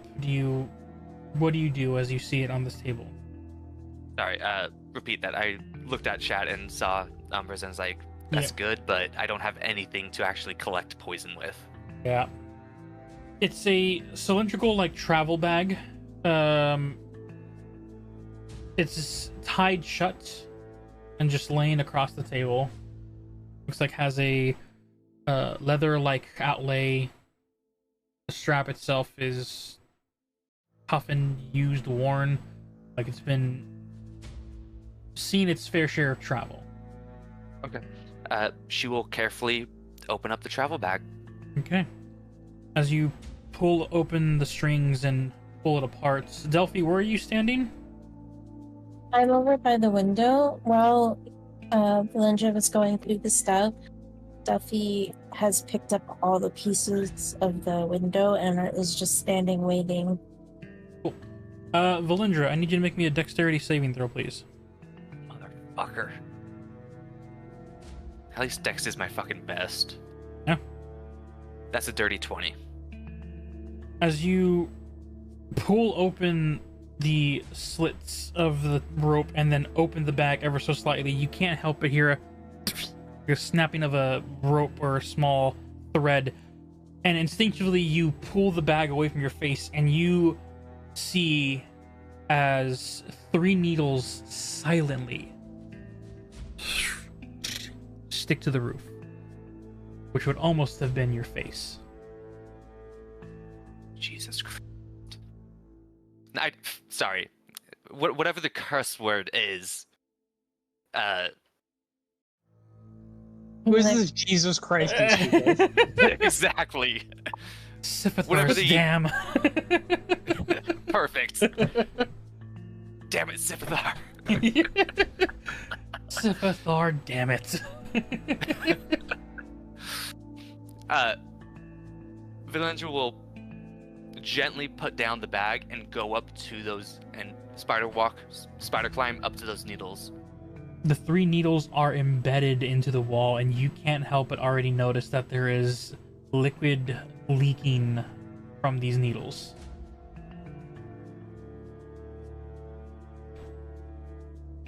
Black, purple, ichor. Valendra will drink. Oh, that's actually perfect. Valendra will drink one of her potion of healing. I don't know if you saw my facial expression. I thought you were gonna drink the poison. I gotta test to see if this is right. It's not grape soda. No, Okay. she will drink a potion of healing, Okay. which now gives her a vial. Yep. She will wipe it clean, so there's no contamination. Residue. Yep. And then you just. Or she'll like pour some of her water from the water skin in, get it nice and clean, drink that, and she will carefully, very, very carefully, with gloves on. By the time you finish downing the potion, cleaning it out, re-swigging the water potion, you lay it under the 3 needles, and you're able to get just a small little tidbit of this ichor at the bottom of your glass glass bottle. She's also gonna try and take the needles and put them in the glass vial. You use we'll say a leather that you've torn off a piece, because I don't think you just had a latex glove lying around in your pack. Tore off a small piece of leather. Maybe I do, maybe I don't. I would ask why would you need latex gloves, but I'm gonna leave that one alone. You find some stuff safe enough to remove the needles without touching it on your skin, as you begin to put them in the same bottle, I presume? Yep. Awesome. she will then close it with the cork. Yep. And put it in her bag of holding. As you place in the bag of holding, and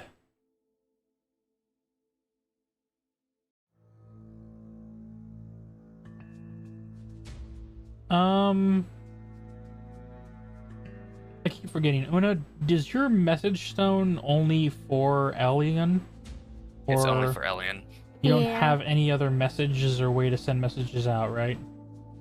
I do not know. Leah, do you have anything? Spells, magic? Leah is completely non-magical. Okay. I do not have any way to send messages now. Cool. Alright. Oh. Making sure. As you collected the needles, put it in the bottle, you and Delphi are in this room as Delphi's collected the last of the glass pieces that you've chipped out. What do you guys do? I just realized, for you to cast mending on that with me outside the window, I won't be able to reattach. Oh, you can just fly. Never mind. Yeah, I was gonna say I have wings. I can fly. You both go through the window. Yes, we both go through the window. Valentia will go back to the door and actually start reattaching it. Okay. You replace the wire, keeping it taut as it ever was. The frame still there all the way around. No arcane magic. Unknown what it does. You then head back to the window, spider climb out as... I'm not done. Oh, what are you doing? I want to look under the bed. Alright. Yeah, that's where they keep the fun stuff. Yeah, it is. As you check under the bed, you lift the blankets that just hang over the edge, and you see solid wood. Giggity. Oh, wow. Yeah, I want to start... That's a good one. You see the bed Took me a frame wood. Good one. I want to start going under, feeling across comfortably, trying to find any seams, secret. Make an compartment. investigation check. 15. With the 15, you move around the bed frame, looking for any type of compartment. A few minutes have passed as you get to the other end of the bed with the same idea, but not finding anything. You go and stand up. You only opened the pouch as the needle shot out. You didn't actually check what was inside that pouch. Nor have you checked the actual bed itself, but that's up to you to decide. She'll go back to the pouch because, yeah. You go back and you pull it open away from your face, I presume? Yes, carefully and just at the wall. As you unfurl the pouch, open it to its widespread that it can be, nothing else shoots out. That's a plus. You look inside and you see there is estranged items. A sheathed dagger, a cloak of black with some type of design on it, but it's folded. You can't tell what it is. And a small journal. Some dried rations carefully wrapped up. She will open the book. You reach inside and pull open the book. The leather strap has no lock on it. As you pull open the tab and open the book up. Delphi, where are you standing? Right, the window. Valindra, make a God Constitution damn it. saving throw as you open the book and this powdered substance just poofs into the air in your face. You motherfucker. Buddy, this is excessive. You said, what was it, Dex? Constitution. Con. This is in your 30, face. 30-20, you fuck. Yeah, there. You will take 12 points of poison Holy damage, shit. but you are not poisoned as your body is able to cough off the particles. Good body. Delphi, you Perfect turn body. and see as Valindra like coughs and is like waving his hand as you see this dust flying off and towards the floor. Well, he's gonna know we're here anyways. Or at least someone was here. I suppose you just grab the bag and we go. I think that'd be the best bet. Okay. She will carefully close... Is there any writing in the diary? Do you read it? Yeah, I was gonna say, it's just like, oh, coughing, close the diary, let's go. Are you gonna read it? What's the language? It Do I is in recognize the Sylvan. language? Do you speak Sylvan? I do not. However, is it similar to the runes? I speak Sylvan. I know. I assume I recognize enough Sylvan that yes, it's like It's here, Delphi. Yeah, Old and Elven, so you're able to identify what kind of language it is. If you would have seen anything written anywhere in the castle so far, it would have been. It's all in Sylvan, yes. Yeah. Delphi, Be careful with the dust. as Valindra shakes off the last of dust, aiming at the floor, then hands you the book. Delphi takes Where it gingerly. do you start reading?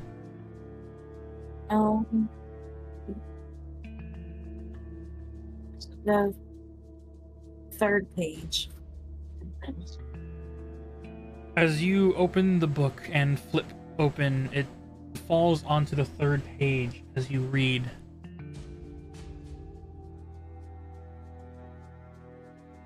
Journal entry. Day 2. Unable to find our sister's body. It is up to me to uphold the legacy of the Vox Solistri family. I don't know what to expect, and I don't know what kind of training Mom and Dad have for me.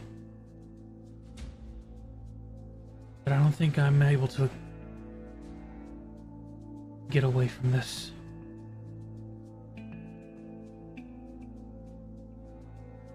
Do you read that out loud, Delphi? No, I just read it quickly, and I close the book and look at Valindra. We need to go through this more thoroughly, somewhere safer. I think, and she hands the book back to Valindra. He'll put it back in the bag. I think it'll be enough, hopefully, to show that he's at least lying to my sister. Okay. But we should go. Yes, agreed. Valindra will take the entire bag and try and put it in her bag of holding. He's going to be on the edge, knowing that it's gone. So we're gonna have to play it smart. No one can know about what we took from here until we know. Even my sister, if she asked if we took anything, we didn't take anything. Because if we tell her what we took and he gets it out of her... I know. Valindra will go to the window and look and see if it's clear to do a quick wall run over to Princess Laurel's balcony. Okay. You head out, Delphi mending the window, and you get into the balcony of Princess Laurel. Delphi, you see as the maid is finishing up the last of her chores in this room, the Premantis maid, who is simple does her job here. She does not speak Sylvan. She does not speak Common. Go ahead and you would have known what she. Let me pull it up. Remind myself and.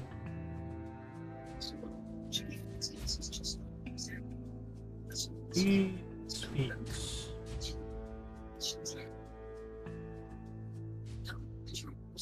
She speaks Auran.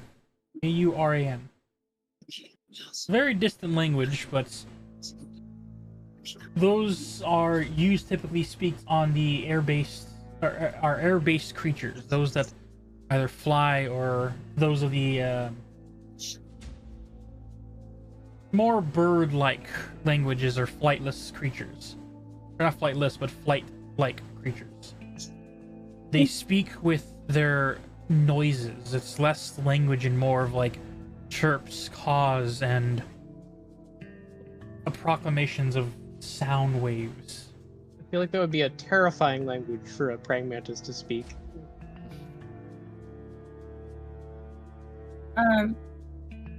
So message, right? If I recall, I can send a message and she can hear it in whatever language she hears, right? Yes, and it comes as common. Okay, so it's a cantrip, so I can just cast it. Yep. So I point at her and whisper that we were playing a silly game of hide and seek. And that my sister saw us from the ground, so we know we're caught. And we're gonna go eat cake with her now. Okay. Make a deception check with advantage because you are quite literally the princess here in this castle. Okay. I have a -1, so that's not very far. So I get to roll twice, right? Yep. And you keep the higher. Come on, little owl. Come on, little guy. That was a 2. So that's a 1. Owl, don't you dare let me down. 10, 9. You have inspiration if you wish. Okay. Sounds like these dice need to go to jail. Yeah, He I'm only gonna has use, the one set. I'm Dice gonna, jail. I'm gonna use D20. 14. Okay. As you say this to her in her mind, there is still a whisper aspect that goes with message, and so in return, as she replies, like she usually does, you are used to it. Valindra, you basically hear like the chirping and like the chipping of her beaks against each other. The As- hissing, yeah. Delphi, you essentially just hear, "Of course, princess. I'm sorry that you got caught. I'd probably blame the elven gal next to you. She kind of walked out on the ceiling or the side of the building." Oof. Delphi points back and says, "It was 100% her fault," and laughs and just like kind of ushers Valindra out the door. You hear like chirps of laughter as she bows as you leave the room. Of course you blame the one that has the highest stealth. Yeah. As you Now- guys leave this room, close the door behind you, and begin to make your way back to the queen's room, I take it? Alright. That's up to Delphi. We go back, and I sit back down on the bed, and I look at Valindra and I'm like, later we'll have to go through it. Like he's gonna be on edge. Yeah, I know. Walking back to the door, you see Durant standing there up front. You see the two of them return. Make any comments? Any questions? Not gonna say anything. I'm actually no. I am gonna say something. You guys never left the room. I saw nothing. You still see nothing. I still see nothing. As they walk into the room, Delphi just pats his like arm like playfully, just, like, and doesn't even say anything. He just goes in. You didn't even see Valindra because she got a 30 on stealth, so I'm sorry. I'm standing in front of. Well, I guess I walked out with you guys, kind of. So I should be behind you. Well, as you guys re-enter the room and get ready to continue reading the journal and wait for information to be collected. Una, Yes. He got alerted to one of the traps. I gotta no. find the right one. You know, for like 2 minutes, I was real hopeful that Una would have like a friendly family member who wasn't evil. I thought that maybe So Tog had turned it around on me to trick me into giving me a nice family member. Doesn't appear that That's way. fair. As That's fine. you guys are working on your projects here in the garden, I was right about him being a new baby brother, though. you guys begin to work. Elian and Princess Laurel in the background simply waiting patiently. And as you're working alongside him, the arcane nature of the druidic craft you two are creating, as you study more of the flowers, learning more in depths of the concoctions that you are beginning to remember of your old family. And as he is smiling at your knowledge that you were presenting, a genuine look on his face of excitement of someone who's able to follow along a lot more easier than it seems to have for others.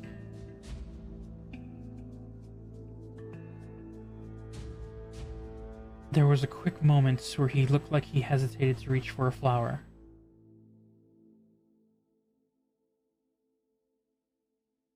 Well, Princess Laurel, I have to ask. These were Delphy's friends, correct? Of course, Narka. What do we know about them? Well, I've hung out with Delphy basically every Friday for the last year. Over the table. It's been like a year for us that Delphy's been in the city, right? Yes, but you wouldn't have truly known her until like maybe pretty much a No, year. Pretty much a year. Yeah, you no, met them via... I met her day one, and I go to the over potions. It's like walking into a dining room and seeing someone say hello. You say hello, but you don't truly know them. It takes time. I go to the woods every Friday for date night with Elian. This is a known thing from my first episode. Yes, it is. She definitely would have known who I was because I was the princess that she not only had to help the first day, but I would have always. You've known Delphi for over a year. I'll eat my words. Friday also there because I was supporting Timothy, who was working there. Who was working there? Yes. So even if we were the best of friends for that entire year, we still would have known each other. Fine. Yeah. Okay. I've known her for I've hung out with her almost every Friday for over a year, and then within the last few months, we've actually gotten much closer. I see. And what of the elven girl? The one that's with you all?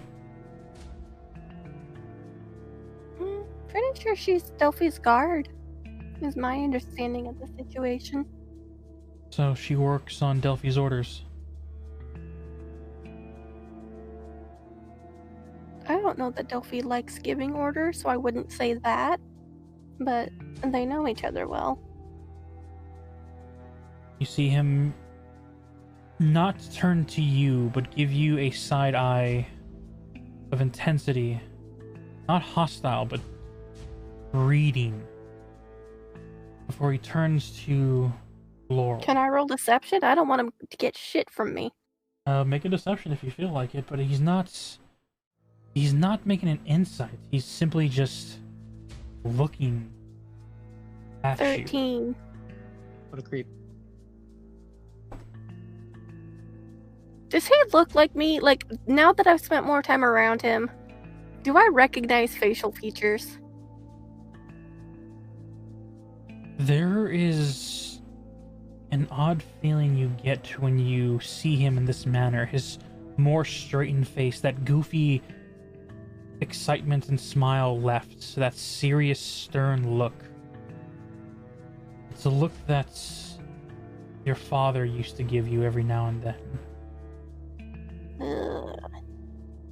That seriousness, that knowing that something is wrong. as he then looks to Laurel. Princess Laurel,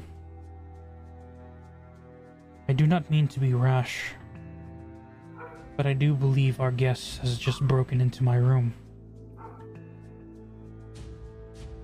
And we're going to end the session there. God damn it. Oh.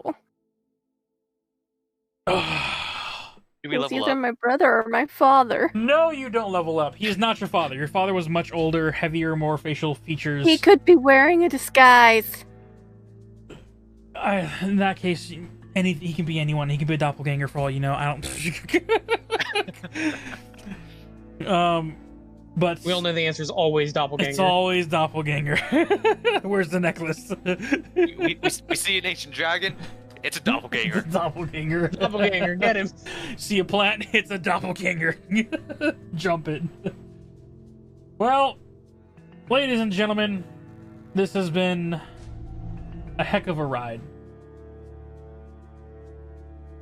As our heroes have collected a journal, some items, but also activated something that they don't know what they did, but it definitely alerted our fun little Narca, who has now told the princess that Delphy's party has just broken into his room. She doesn't know it's them for sure, surely. Come on, Laurel. Keep your poker face. We will figure out what's going to happen in the next episode. Until then, ladies and gentlemen, if you like this video, please hit that like and subscribe button down below. Hit that bell notifications to know whenever we hop on, because we hop on every other Saturday, along with every Monday, but every other Saturday is the D&D thing. But as for my YouTube videos, hit that bell notifications, because I have no set schedule to when these things upload. I can only get to them when I get done with them. In the meantime, I hope y'all have a good one, and we'll see you in the next video. Have a good night. Bye. Bye.